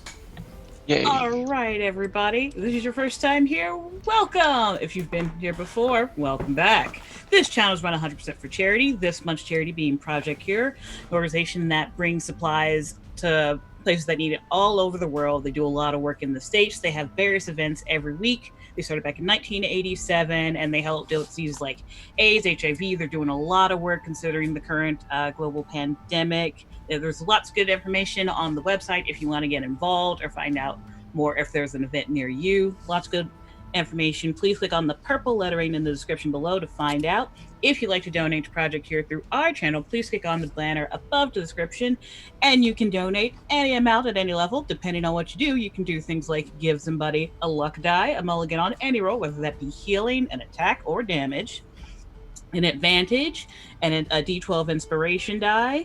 And there's also our spell bank. For any amount you can add to our spell bank, and at every $100 increment we get a higher level spell. So $100 level 1, 200 level 2, so on and so forth, except for level 9 where we have to hit $1,000 just to get that little bit of extra push. But please don't feel pressure to donate. You can also do things like share us on social media like Twitter or Twitch and all the other things that I'm sure I don't know about. Otherwise, we hope you stick around and enjoy the rest of the show. And it's just me and Jeanette. How are you? You didn't get to talk to stream. Oh, and yeah, that's right, yes. Also, Templar. Hi. I'm Tree hugging druid. tired. Okay. Fair enough. Yeah, things have been interesting. I bet. How's the new place? Wonderful. Like every time we go shopping to fill the house, it doesn't let me touch anything. Because I'm high risk. Because I have a low white blood cell count. So, so every time we go somewhere, he's like, put your hands in your pockets and keep them there. Yeah, sounds super fun. Super fun. Man, let's see. GGP's not here, so we don't have a recommendation. We didn't miss a week, so I don't have to do a palindrome. But there's still so many people missing. No, that's fine. I can talk a little bit. So I can give my recommendation, which is for Manic Panic hair dye. If y'all are interested in fun and exciting colors for your either hair or beard, might I suggest Manic Panic, which actually it's very cool because it's not a chemical permanent color. It is just a semi-permanent vegan dye, basically. So unlike a lot of your like permanent colors that do a lot of damage in the process, it literally how I got this to take after I put it on per instructions the first time for 30 minutes, and I sort of was a light lavender, and then I read online they're like, no, if it doesn't take you can use it for, leave it in for as long as you want. It might cause some skin staining, so I just was real careful to paint it on the way that I wanted to, and left it on for like 2 hours this morning. And then when it washed out, it was pretty much exactly where I wanted it to be. So, To help with staining, to keep it from getting on your skin, I recommend Vaseline. It's what a lot of hairstylists use, like around foreheads to keep staining from around the forehead. I also recommend Starry J Arctic Fox hair dye. Like I said, it's what I had left over from when Scrat was here for Gen Con and he had to redo his hair. So I had the leftovers of his color pots, and I'm like, I bumped into them like on Thursday. I'm like, huh. I have a bunch of really deep purple Arctic Fox hair dye that I'm just like waiting for all of the rose gold to officially leave my hair. They're like, it looks blonde now, but like underneath it's still like that nice pinky tint. I'm just waiting for that to go away so that I can put the purple in my hair. Cool. Yeah, no, I'm what I'm thinking, because my beard grows so fast, is I'm going to let this sort of grow out, and then I'm going to use blue over top of it, because I think the blue will pop back up the purple, but then I'll sort of have like blue roots and purple tips. Because anime, why not? Fair enough. Yeah. I recommend to you, Jay, Arctic Fox. It's really good, and you don't have to keep it on for very long, and it's vibrant, and it doesn't wash out as fast. It's really good. Yeah, my trick is it's because I'm covering gray instead of coloring bleached out hair. It just, apparently they even said that it's like gray hair hates color. I mean, I know I know that from my mom and my sister. They just Anyway. It's lack of pigment and not being able to keep that pigment in your hair. That's why you turn gray. I see good guy pies, kitty cat, pet cam. What do you want? Come on, jump. It's Dadinar. There you go. You passed your acrobatics check. Come here. And I see Noodles. We got Noodles and we got cats. And we've now got a Vax. It's the pet break. It is pet break. We have a plan. We got as a housewarming gift a picture frame, but we don't have anything to put in it. So we're gonna get an art commission of Vax dressed like Vax. Oh, that's super cute. Nice. Cool. Well, we've got is Templar. Are you there, hiding in the background? Yes, I am hiding. There. So we have most everybody back, so it's time for everybody's favorite segment, Fun of the Week. Correction, I'm not here. Why can't you hear a pterodactyl go to the bathroom? Why? Because the P is silent. Someone you can see coming from a mile away.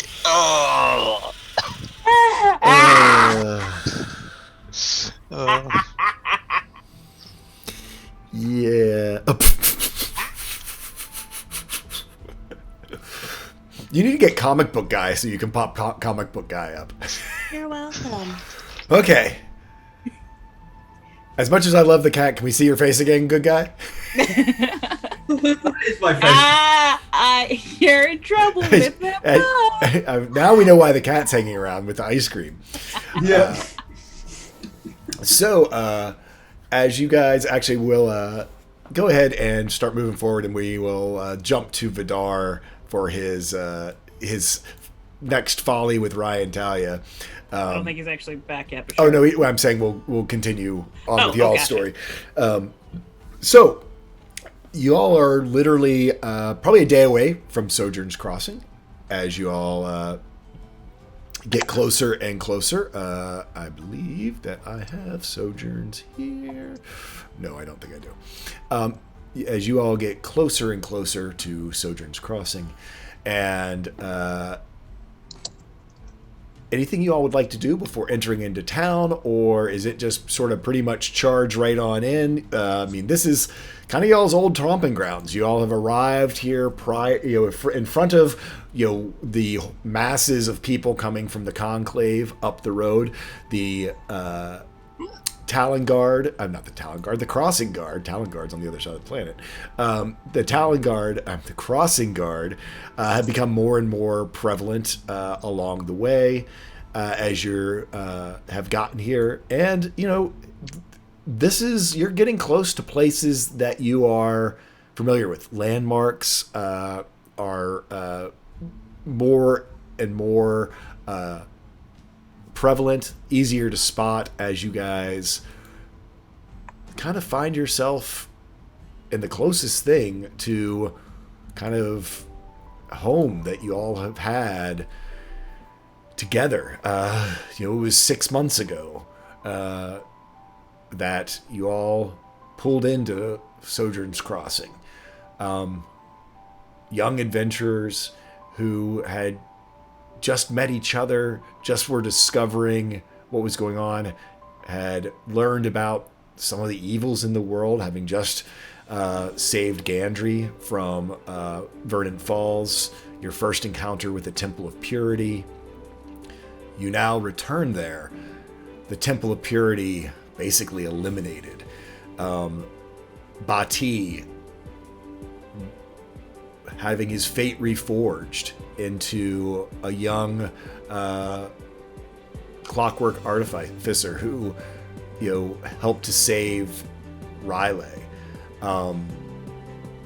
Even Florian, who was an adversary, now Rian, a help to the party and to all of you when your time of need there at the Conclave. It's a very different...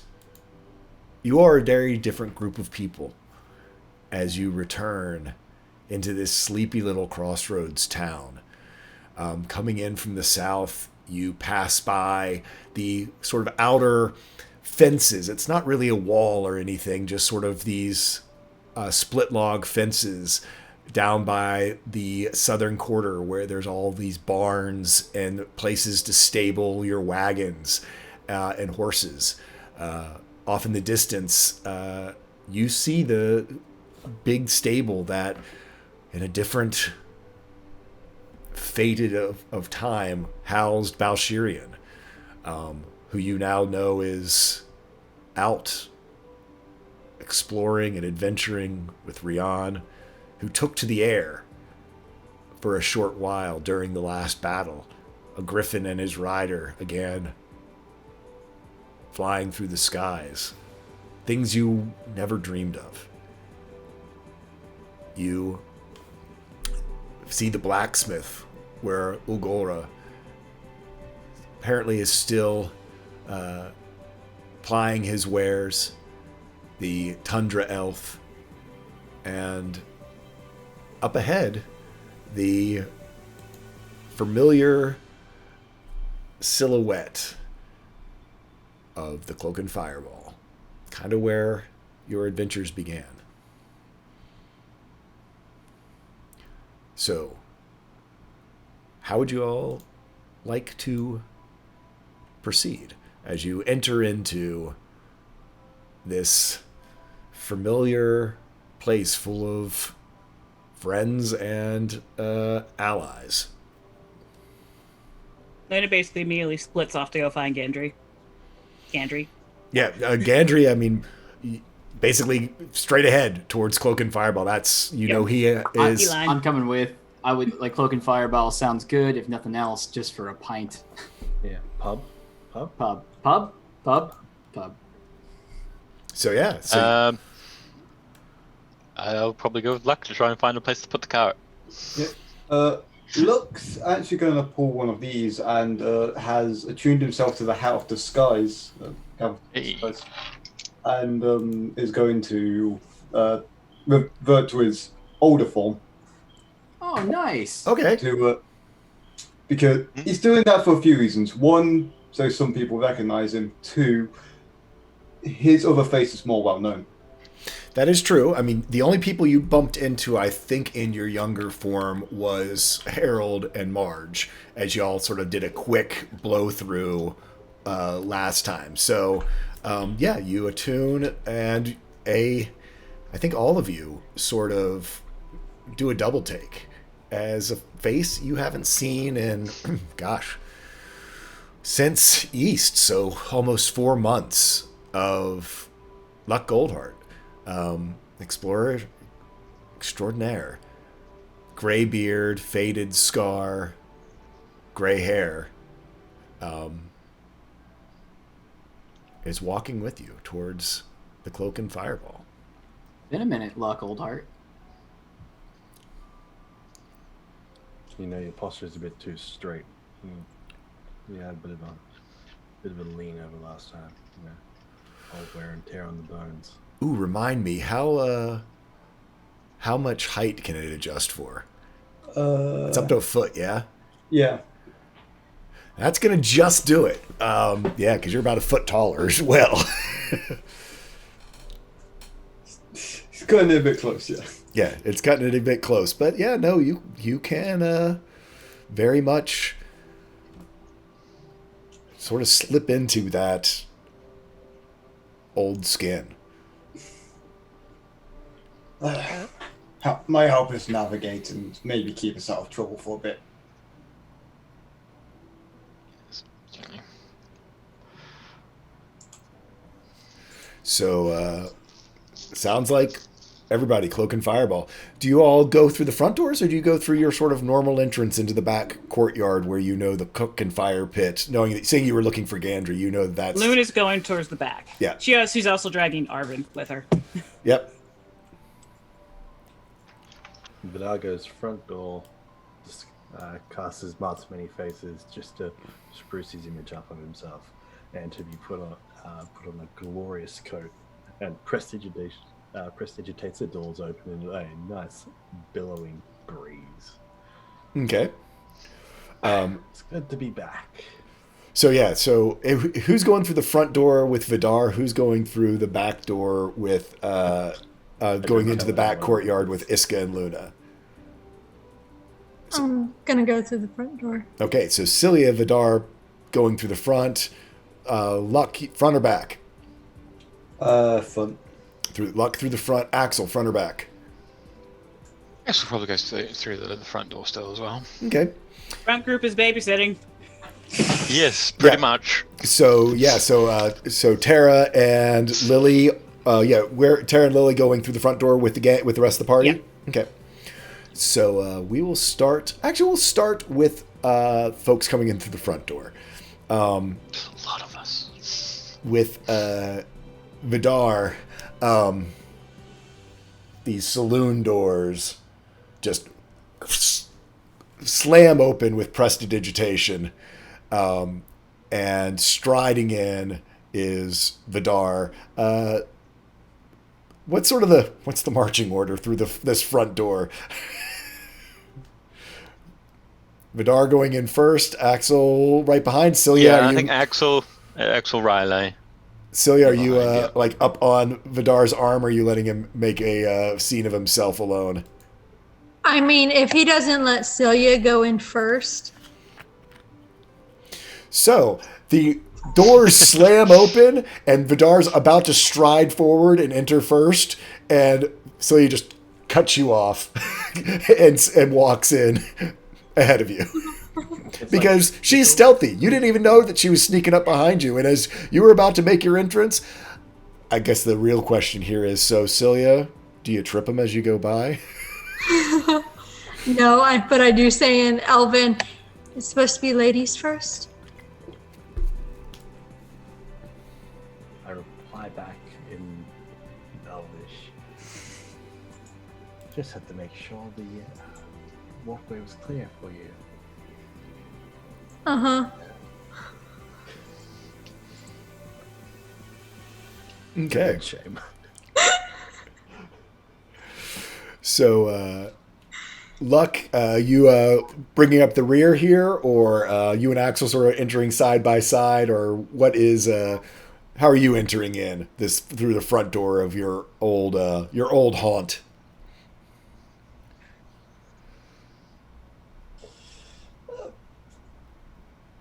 Walking in rather casually, you know. Okay.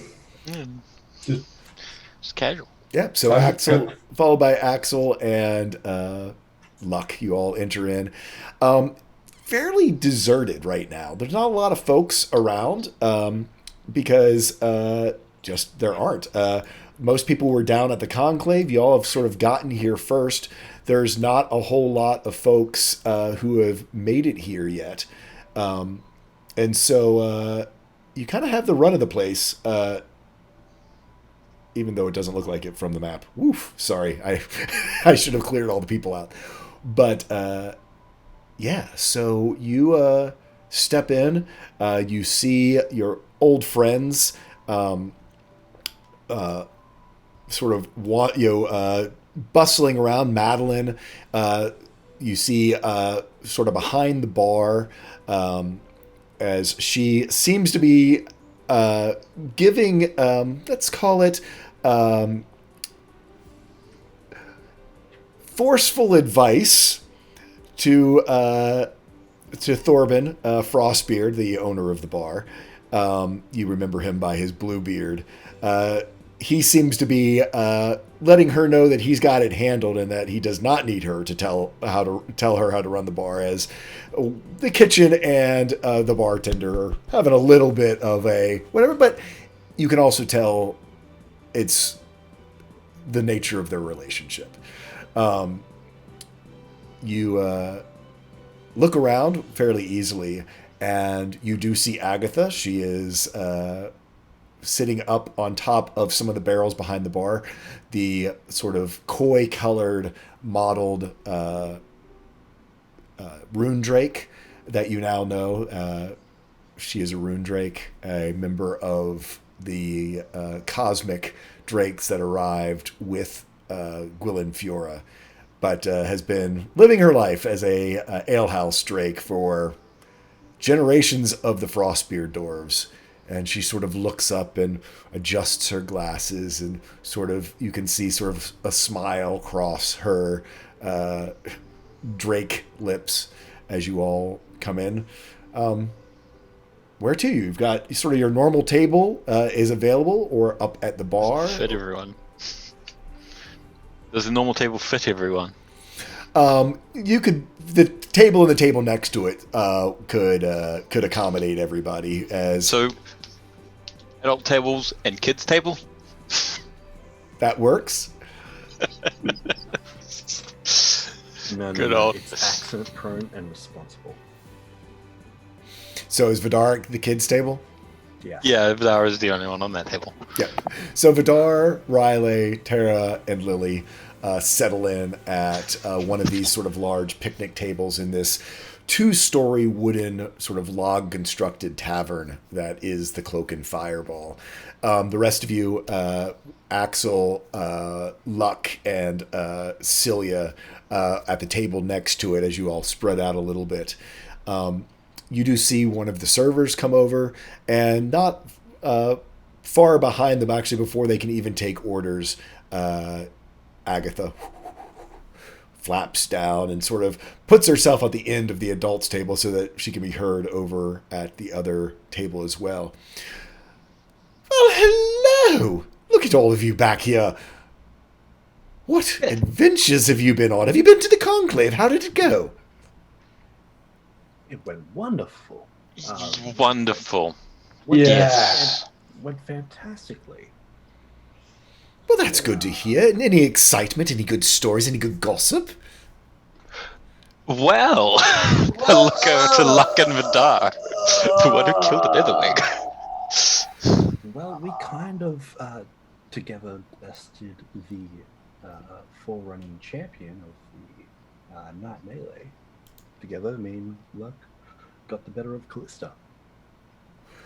Did you now? Now, we had heard of Callista having, being undefeated, even all the way up here. Well, and I pull out Ryan Talia. I think the treasure is enough to claim victory in itself. Well, now that's something now, isn't it?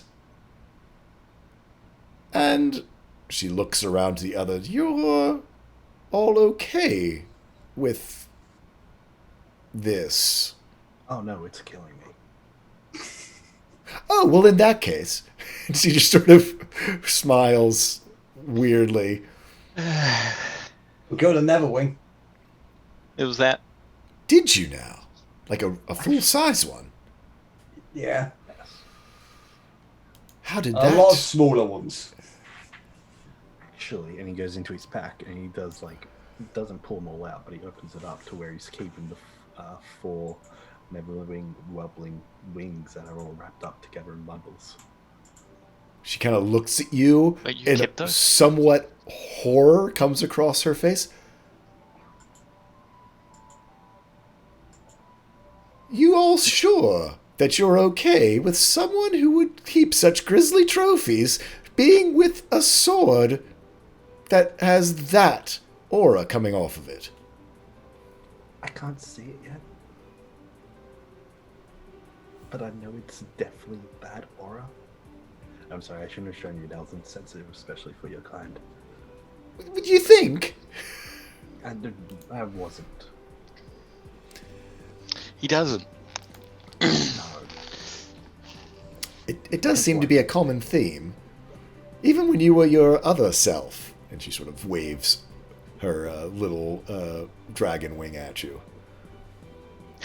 Introductions. You've already met Riley. I Agatha, have. this. My, how you've grown. Look at the size of your son. Yep.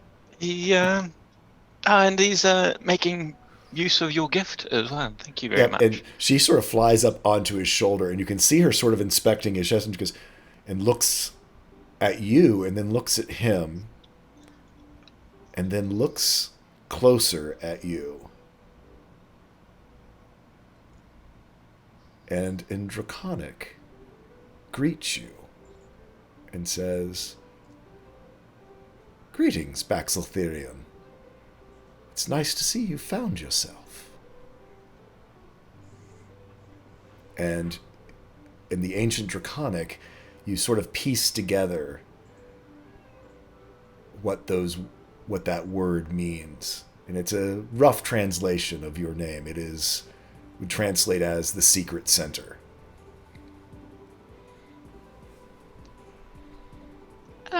Well, it's a work in progress.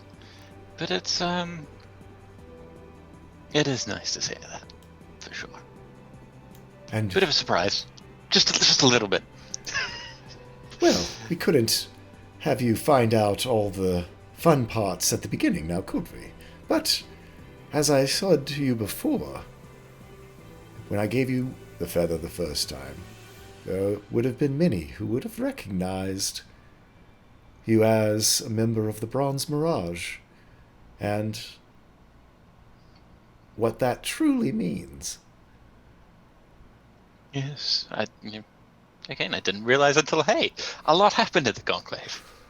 Obviously. But your son, rune-marked. Life and death all in one. Bruce. And alive. As, She sort of taps on him. yes. I'm sorry. Very Sorry, happy boy. with that Don't mean to be poking and prodding. I should be addressing you. And she sort of looks to Riley, who's kind of a little freaked. But I think they've met before already. they have met before, but yeah. To finish introductions, though, this is Tara and Lily. They're, of course, traveling with us. Family, pretty much, in a way. Well, you've always had interesting company, all of you. It is very nice to meet you, Tara. And Lily as well. And she sort of goes over. Lily seems thrilled with the idea of this small little old lady dragon who goes over and holds up her little corn husk doll and says her normal, "Kiss the baby. Hello." And this is baby. And Agatha sort of with that intuitive wisdom, sort of gives a nod and gives a little peck on the cheek to baby, and sort of looks to Lily and goes, "It's very nice to meet you, dear. You're always welcome here."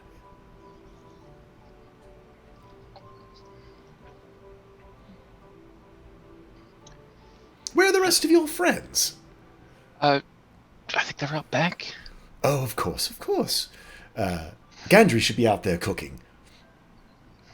Yes, everything's sort of moving forwards. We might have to talk to. Sort of looks over to, like we might actually have to talk to Thorben about stealing and talk to Thorben about stealing him away for a bit. About the time that you even mentioned Thorben, you see that Thorben has sent over sort of a round of your regular drinks. Ale and bacon. Yep. And it's funny, Madeline has run out back. But so some of the Frostbeard special. He seems to have some seasonal version that is on tap that he's sent around over, as you are truly, actually, if you go all the way back, are still members of his adventuring group. So you drink for free in here if you're drinking the house. So with that, I think we'll jump out back, check in on Luna and Iska. You guys go in through the back door, and you are immediately assaulted, all but, by just this delicious smell of spices and roasting meat and vegetables, and you see there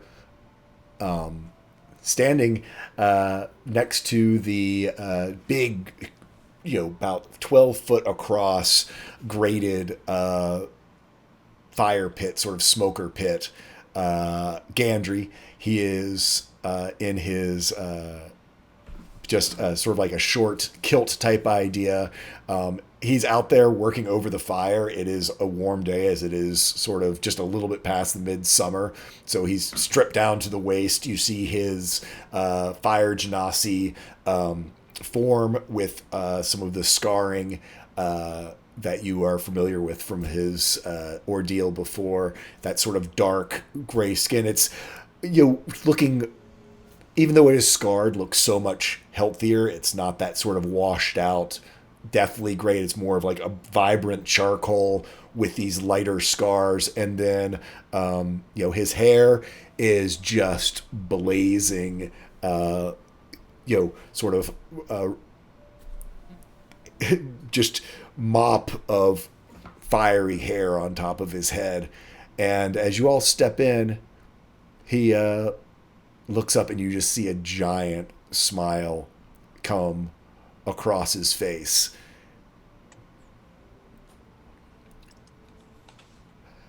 You're back. Yes, because we have work to do. You're included. Okay. I'll have to get time off, but Yes, you will. okay. Like now, like right now, and you see him walk over, and he picks up that big cast iron sword, that black cast iron sword that he's been trading with, and you see him like starting to sheath it up, like, okay, let's go. Okay, it was like, finish your shift first. Oh, okay. Also, she'll like turn to Arvin. Arvin, this is Gandry. Hi. Gandry, Arvin this is like looking a little bit just kind of overwhelmed. First thing he was kind of expecting, he kind of realizes that how you have treated him is how you treat everyone, which is a little bit of a shock to him, because he just kind of thought that you were always just going to be a little bit cross with him. And Told you this was normal. This is her best, honestly. You weren't kidding. I mean, she's like this, but everybody. like everybody. I still don't like you, so just as a heads up. But she likes you. Wow. Okay. And he sort of goes over to shake Gandry's hand. I'm Arvin. It's nice to meet you. If you need anything or hear of anybody of your people who need anything, you let me know. And as after he says that, Luna goes like, "He works for me." You see, Gandry sort of looks at Arvin and just like, wow. He kind of starts to almost ask, it's like, you know what you're in for, right? And Arvin is kind of like, yeah, well, she was going to kill me otherwise. Gandry's like, oh, okay, yeah, that makes sense. Like, that makes sense. That's fair treat then. Yeah, okay. Gandry knows y'all. Exactly. You do hear Gandry yell, "Hey, Sky! Look who's back!" And from out in the kitchen, you see Sky come out, the Air Genasi. Apparently, she's been doing some work in the kitchen as well as been keeping rooms. So you can see she comes out with an apron. She has a knife in one hand. I mean, obviously, she was chopping something. And sort of, leans her head out. "Oh, hi." Happiness suits you well. Hello, Sky. She kind of blushes and kind of, you see her eyes go to Gandry and she blushes even more. And Luna quite did that on purpose. Oh yeah. And she's just like, yeah, I guess it does. And just gives you sort of a big smile. That being said, gonna have to borrow him for a time. Oh, nothing dangerous, I hope. I mean, it's you. Okay. It's like, I'm not gonna lie. I was gonna say, Sky knows you as well. She's just like, she then goes over to Gandry and she just gets him by the shoulders. And he's, again, he was tall, lanky. He's filled out some. He's still, he's more tall than broad, but he's still a big guy. Mm-hmm. And she kind of turns him, because she's like 5'2", turns him bodily, and she goes, "If you die, I'm going to kill you." And it just gives a slow thumbs up behind her head. Puts it back down. And then she looks to Iska. "You're going to keep him safe, right?" Yeah, of course. We're going to do our very best. I'm kidding. We're going to keep him totally safe. Totally safe. Totally. If it helps, my divine magic has strengthened enough that should the worst occur, it can be undone. What? I'm a cleric as well. Well, but no, I mean, I've known clerics before, but like you can bring people back? I'm a very special cleric. Again, as deadpan as possible. But we won't be needing the ability to bring back anyone from the dead, because we're going to keep him very safe. Luna, you don't market to resurrection. I don't lie to people. Well, but it does make me feel better. I can tell you, I will put my life on the line before his or anyone else's I fight with. And she sees the truth in that, so. Okay. She turns back to Gandry. "You. Don't you go showing off and being stupid. Don't. Just don't." And you see her sort of like get a little choky and then, turn and march back into the kitchen. And as she goes in the kitchen, this little, big, sort of cloud of hair over her head. As a note, it does look like it's going to be clear for the next couple of days, as that was her claim to fame. Yeah, I remember. She sticks her head out. As she goes back in, she looks again. She's like, to Gandry and goes back inside. Sorry, like looks at that, looks back to Gandry. 2 thumbs up.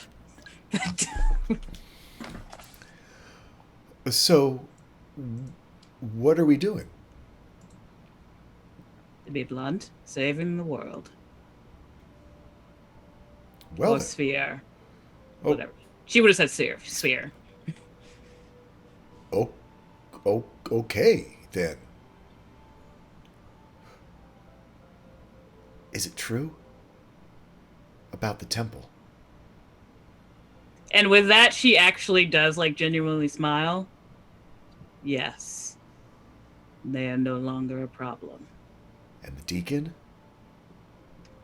I witnessed his death myself. Did you? Was it you? Did you kill him? No. I did not. I didn't feel like staining my hands with his filth. He was pretty. But the job was done. Who did it?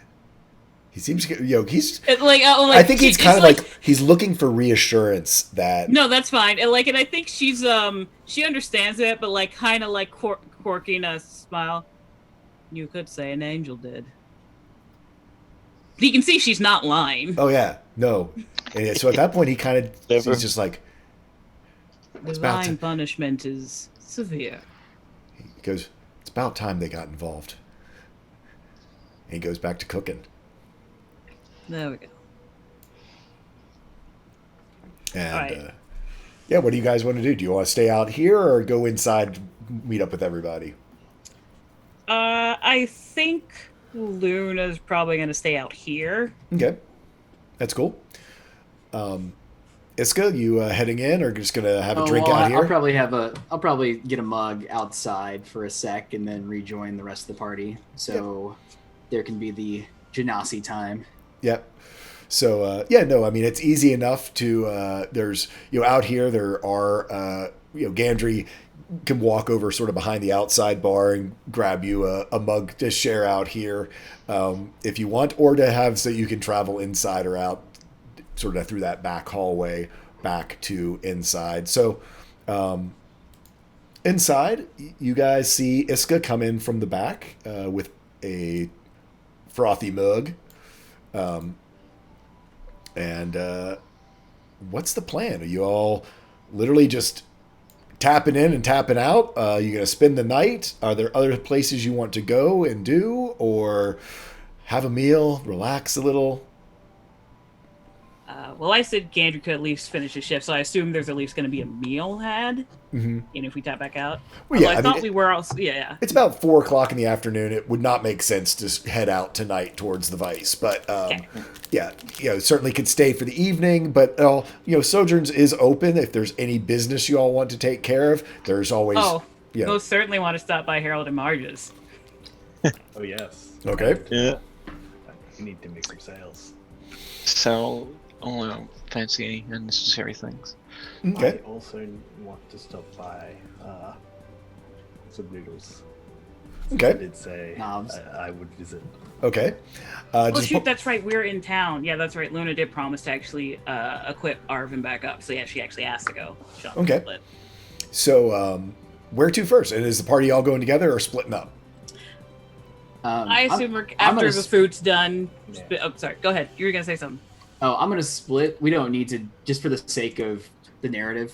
We don't need to do the scene or anything. But Iska's gonna go to Ulgora and just kind of explain what everything that happened with Kel and just giving him the heads up because that was the big connection to Ul here. Mm. So just having closure for Ul. Yeah. Okay. So yeah, Iska lets you all know that she's gonna head down to Ulgora and just again just recap the story And get some tea. and get some moral thought tea. So you head down there. Is everyone else heading to Harold and Marge's? I see a couple of nods. Oh yeah, I put the invitation out to say hey, I need to offload some things. Luck, you headed that way as well. Celia, you scouting around, or you heading to Harold and Marge's? Yeah, I'm gonna go to Harold Marges. Okay. Axel, you I think you said yes. I think he'll stick around with just stick around at the tavern with everyone. You know? Okay, yeah, So we with the don't have to kids. take everyone everywhere. Yep. So, Unless the kids want to go visit Harold and Marge, or somebody wants to take them, but you know, yeah, no, he's they, going to stick around at the tavern, I think, and get rooms set up. yep, they've been traveling for a while, so yeah, it's You can just rest up. No. yeah, they're gonna. And I mean, he'll just hand over everything, like all our loot and stuff, to people who want to go sell it. okay. Yoink.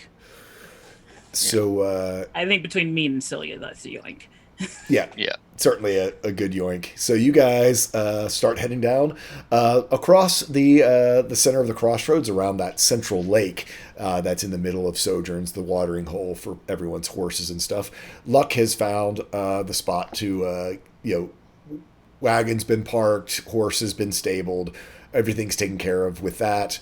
And, certainly as Luck walked in, was greeted heartily by Thorben, and with promises of stories of adventures later in the evening as you all come back. But knowing that you all want to make some purchases before things start to close, gives a wave as folks head out. So you all head over to Harold and Marge's, and as you all approach this sort of area that very flea market type part of town. However, Harold and Marge have sort of made theirs more permanent, taking over 4 of this sort of areas, the 4 sort of the quadranted off areas, and made theirs a permanent establishment. You walk up to the outside of this sort of outside yard where there's the porch, and as you always see, there is the huge form of Harold there on the outside steps, snoring, head down. Luck and Luna, I think, are high perception folks. Give me a perception check. He's most certainly not asleep, but okay. Because didn't he pull the same thing? This is what he before does we every walked time. by? So you all can have advantage, or we can just say that you all know. Okay. Yeah. Yeah. So, What about Celia? yeah, Celia can too. But I mean, yeah, this is what he does. He pretty much looks like a giant orc asleep out front.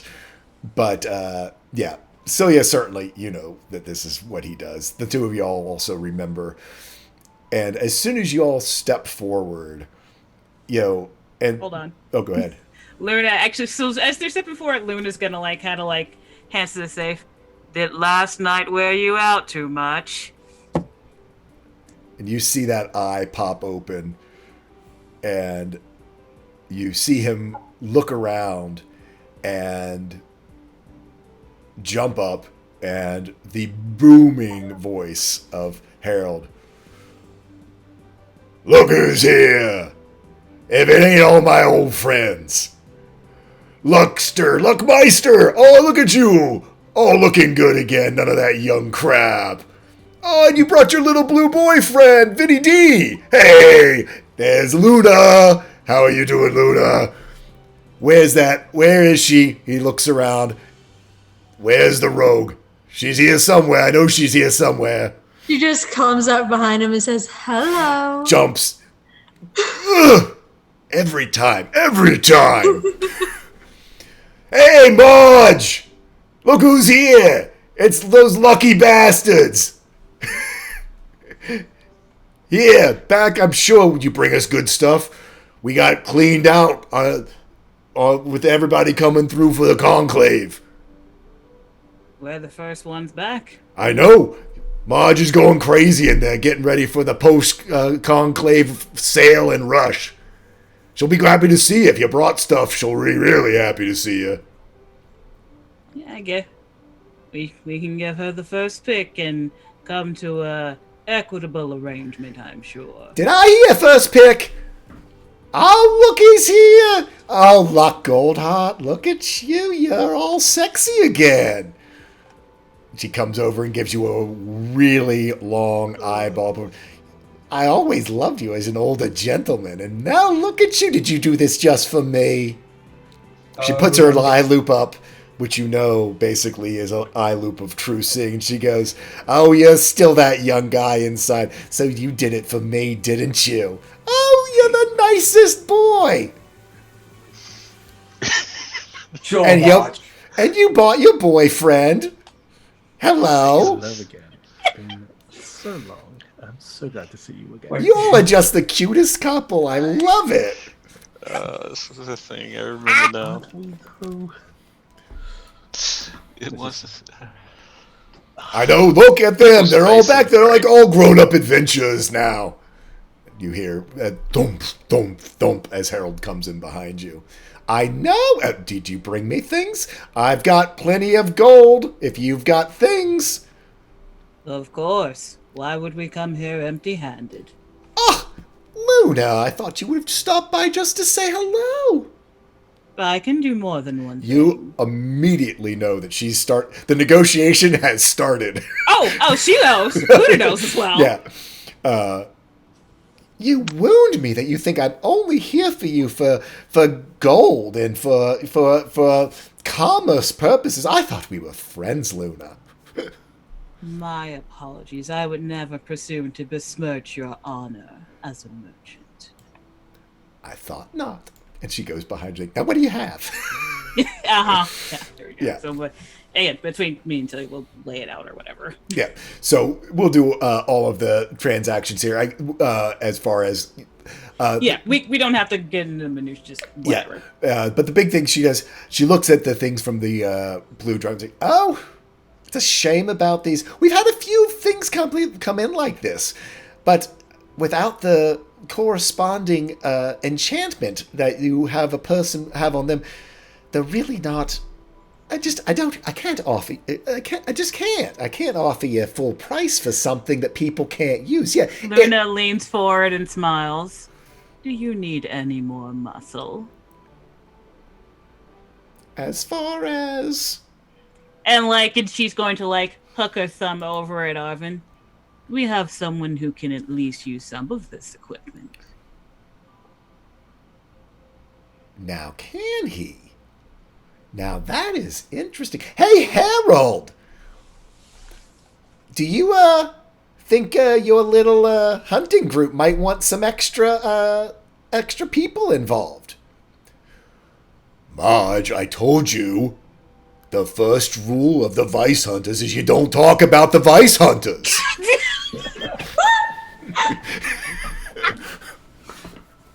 Oh my god. That's Wow. fitting. And He is. I think He it's is- Oh, go ahead. I think it's a stupid rule, and we got rid of that guy who came up with it. He was a little crazy. Yeah, we hung him over some cranium vipers until he changed his mind. He hits Luck on his back. Get it? Cranium vipers changed his mind. But yeah, and then Tamar's just Arvin here is under my employ, but I figure for some part of the time, he can help with whatever problems may occur. And you Even say, though I know Harold is quite capable. oh, well, yeah, but you know Harold. He likes to go off. In fact, he's about due to go on another hunting trip. You aren't heading towards the Vice, are you? All his friends ran off down to the Conclave, and now he's got no one to go hunting with. Well, actually, we are. This is a step, but eventually we are headed that way. Now are you, huh? Yes. If you're looking for, an extra companion to go down there to help you out. I mean, last time you went through the Vice, you weren't near as experienced as you are now, so I could offer you some ways to, let's say, quicken your travel. That would be most appreciated. If you'll help. If you're willing to put your stamina to alternative use. Yeah. Marge, You see what you're saying there, Marge, don't you, Marge? And Marge is just like, oh, Harold. Yeah. She looks to you, Luna, and puts her hand to her. Frankly, he's been in the Seder horn, and I could use a break, dear. Like, we can. It seems like we can accommodate each other. If you could take him off my hands for a couple weeks, ugh, my back. I can understand. And she just looks at you, and again, you're a courtesan now, so Exactly. She's like, Oh, yeah. like So- Luna speaks the language Oh, of yeah. discounts. She says what she needs to. Oh yeah. You all come to an arrangement where Arvin can get some part-time work and can use some of these weapons. Arvin not great with like the great sword, but certainly the axes and things like that would be things that she would hold on to. But so there's a negotiation that goes back and forth. Give me a persuasion an advantage, Luna, as you have been Okay. playing the game, and we'll take that into account when we do all of our business Can offline. I make it a courtesan instead of persuasion? Absolutely, I will let you use a courtesan Okay. check as you are trying to. 17. on a Is that 17. advantage, right? Okay. Yep. So we will. We'll definitely take that into account as we do some. Is there any items that y'all are looking for, just so that we can take care of that? Luna, not in particular. I was gonna say, I know we wanted to get Tara a simple weapon. Oh, right. Simple weapon for Tara. Lily's just basically like on defense. She doesn't need a weapon. Yep. As she is a barbarian, you can find easily like some +1 clubs. Basically, they kind of look like almost like billy clubs, like that. She can use them. They have the handle on them, so she can use them sort of as defense, or can use them as actual clubs. So you can Kind of find. like a tonfa. I'm thinking of like what police use with a. No, fair enough. That's fine. I don't know what it's called. She like- got a weapon. Yeah, she Got got it. weapons. So you able to get that, and Marge and Harold are their normal, charming selves. Harold and y'all can make arrangements for when you all leave for him to either tag along or meet you at West, as you all might be making a detour along the way. So he can meet you at West if you want to set it up for that. In fact, he'll probably prefer to do that. Make his own way down there in his own time, but knows that y'all are heading out, and so he'll meet up with you at West. And with the two of them basically arm in arm at the thing, basically giving you the wave as you all leave. Y'all be careful now, okay? Luck, you come back and see me. You wear that hat of disguise any time now. As long as you don't mind, Vinny. I don't want to take your man from you. Oh, Don't worry, I'll be back a little bit later. There is something I'd like to show you all in private. no, come on, no. Oh, and she pulls dude, I even had thought of this, and now I wasn't going to use it, but now I totally am. And you see her with her monocle, and she goes, "Oh dear, You may I always check out all the jewels. I already know what you've got to show me. Why do you think we call you Viddy D?" I've checked out all the jewels that come into my shop. I look to Luck. No. Harold's just like, No. "Yeah, Marge told me why you like him so much. Good for you, Luck!" And gives you a big slap on the back.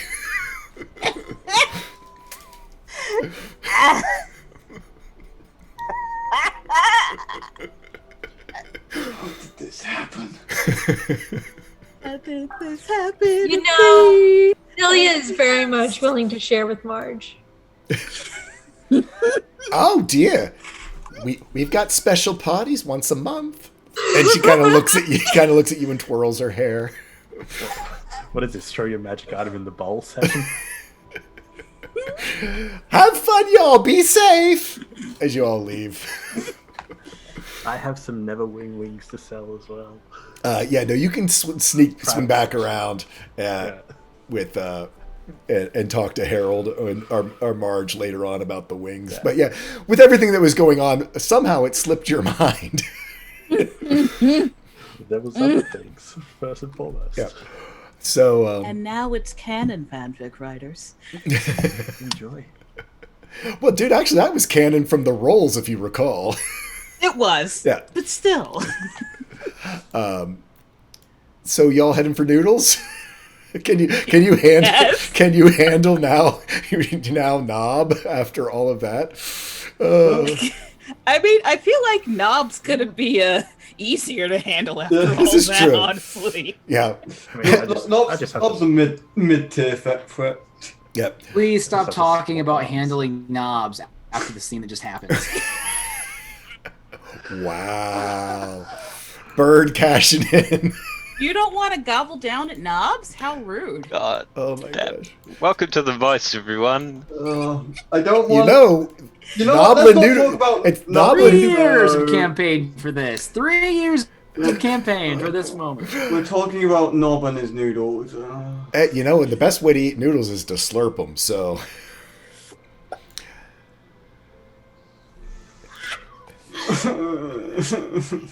hey, look who it is! It's my favorite people. As you walk into Knobs. See, look, I told you we'd be back.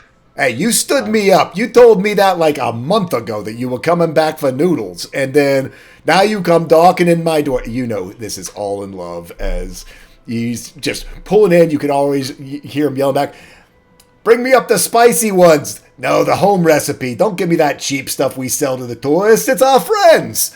And you hear Norma in the back. "All right, dear. All right, I'm working on it." As y'all come into this 3-table hovel of an establishment, the lovely noodle shop of Knobs Noodles. Can I talk to Norma? She's back in the kitchen. Seeing as you stayed in her extra room that one night. Oh yeah, Exactly. Knob would absolutely let you go back in the kitchen. Cool. You're gonna make me have to do my Norma voice. Oh, we don't have to do it. Essentially, Luna's gonna ask if she can pay to have like the room upstairs for the night. And here's the thing: she's gonna ask for special arrangements because there will be there's a couple who needs to have a warm goodbye. Oh, that's so romantic. Oh, absolutely. Knob had almost convinced me that I could never get anyone to stay here. But now, look at that. You're like well, I guess you were my first customer, too. So you're now my second customer, and it's going to be such a cute... Who is it? Who is the lucky couple? Oh, it's going to be Gendry and Sky. Oh, they're so cute together. We've all been talking about that when they were going to get together. If we could have something extra adorable for them, that would be lovely. Absolutely. And I've even I've got all the I can. And you just see her start to go around and getting stuff. She's like, "I'm gonna get your noodles done, and then I'll get started. It's gonna be wonderful." Okay. Luna's just going to leave an amount of money on the thing for it, and then flip back out of the kitchen. Oh, you're so generous! And you see her; she gets all teary-eyed. Mm-hmm. And after she gets, she yells to Knob Jr. and goes, "Knob Jr., finish these noodles! I've got work to do!" And goes charging off upstairs as you see her little Noblin in her Laura Ashley print dress go running upstairs. Because of course. This is gonna be great. So you guys are at the table. Knob comes around. "So, Conclave, tell me all about it. What all do you all do?" He's serving out noodles and he's bringing you out, okay beer. Unless you're having his Noblin spirits, which are strong. Well, yeah, Luna knows. Luna knows quite well. Oh yeah, they work. They absolutely work. So yeah, you can have beer or you can have some good old Luna's gonna Noblin ask shine. for a bottle of that, and then make sure that gets upstairs. Yeah, Nob's like, "Oh, look at you, big spender," and he gives you one bottle. Goes, it is kind of happy hour, so I guess I'll put one upstairs and it's 2 for 1. So he leaves one on the table and goes upstairs. And you all have a bottle of like it's like just in like a ceramic, it's close. It's like a tall, skinny moonshine jug is basically what you have sitting on the table. And on the outside of it, you basically have a caricature of Knob and his ears. And it's, Knob's hooch. Luna's gonna actually turn to Luck. You haven't have Knob's hooch before, have you? No. Would you like to make a friendly wager? Go ahead.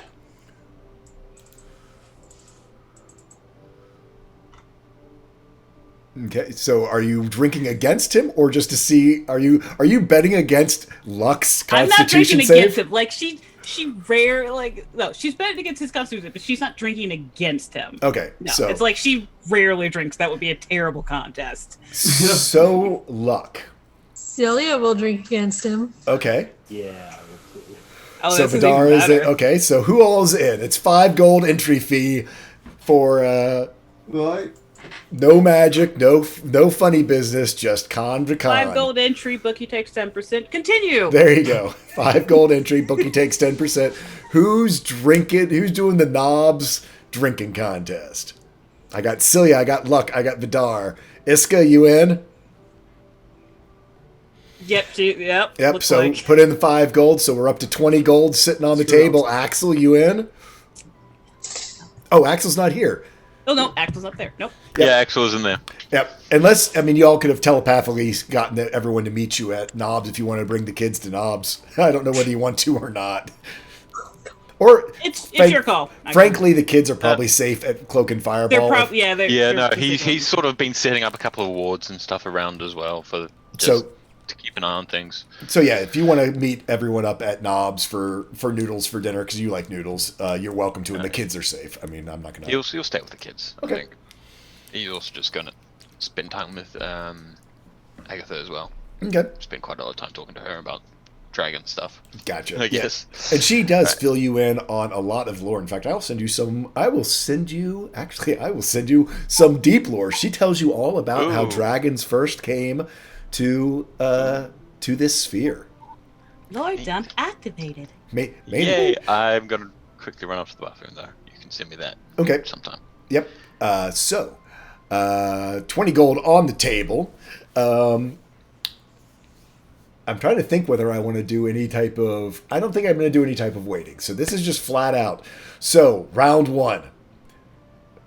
You know what? No, Knob's not going to join in. I kind of wanted to have Knob join in, but it's not fair because it's his it's his hooch. So, Knob is going to be the judge, though. He's going to come over. Oh, look at you guys. I can tell you, some of the biggest guys around have lost to this, but you guys have fun. He kind of walks over by the thing and brings a 10 pail bucket over next to the table. I'm just gonna leave this right here. You all experienced adventures. I don't think, not worried. And he just puts Luna it down. gives Knob a really long, awkward wink. Yeah. That actually is a familiar pail. He kind of puts it next to Iska. I'm not saying... And he just kind of leaves it there. Mm-hmm.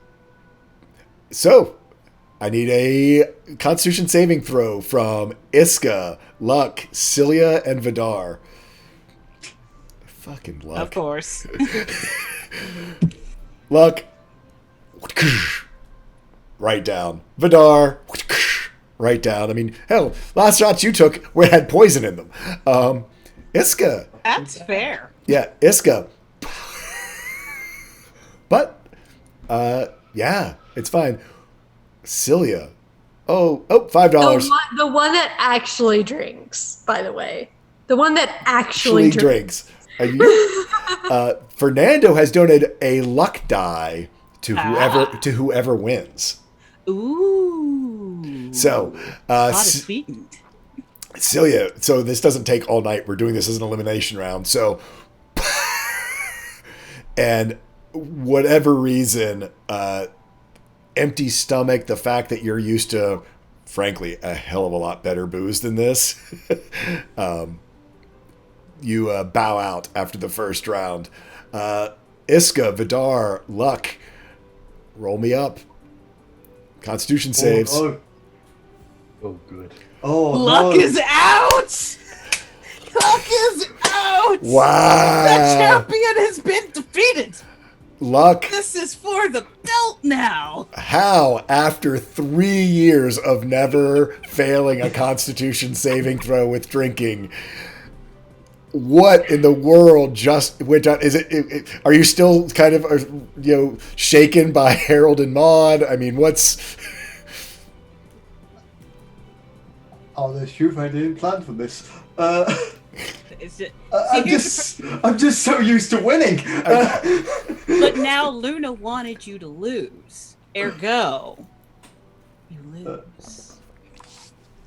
Oh God. It's been a very rough time over the last month for Luck, I think it's especially just- with all the moral yeah. dilemmas. And I, I think think Harold it's and just- Marge was pretty hard. Yeah, I for him. think he's just a bit too shaken. Like, Yeah. Everything's stacked up, and he's just like, For whatever reason, just... this stuff just burns. And Naba kind of comes over and moves the bucket from Iska over next to Luck, kind of with his foot. I'm not saying, I'm just saying. I'll actually, there's other...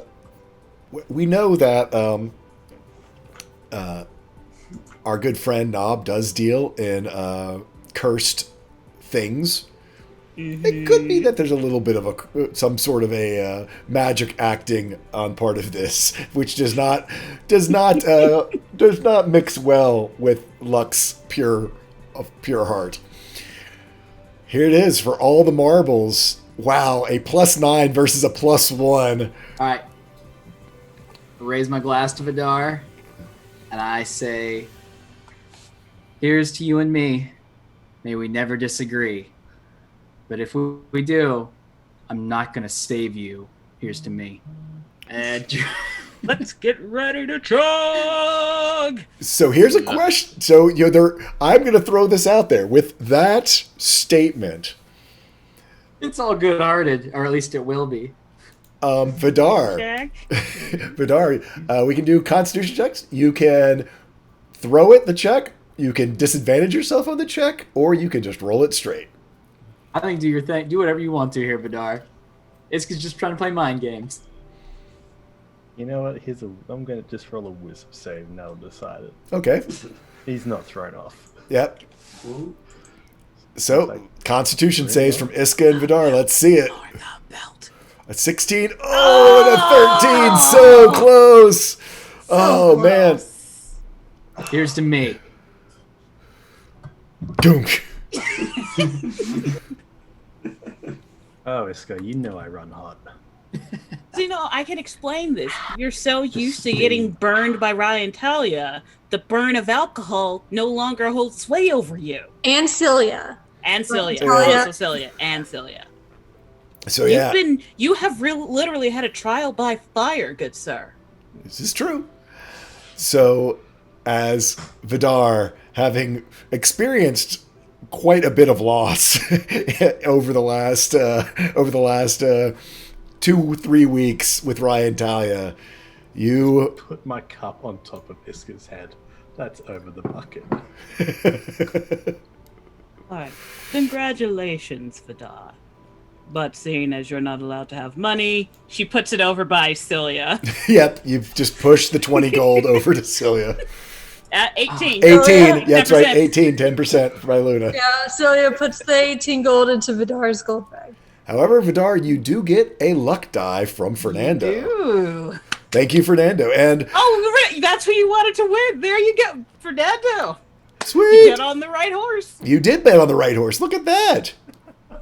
Oh my god, I can't believe that. So, with that, as you all spend out your evening, our dinner, because we'll actually come back to this evening next time, back in Sojourns, back to familiar shenanigans, both in and around town. your favorite place, Nob, his family. You hear Norma upstairs, little Noblin feet rushing back and forth, preparing a room for her second guests. All of you recover fairly quickly from the drinking contest as the delicious spicy aroma of noodles come to the table. There's nothing that will sober you up quicker, faster, or better than some good old spicy Noblin noodles.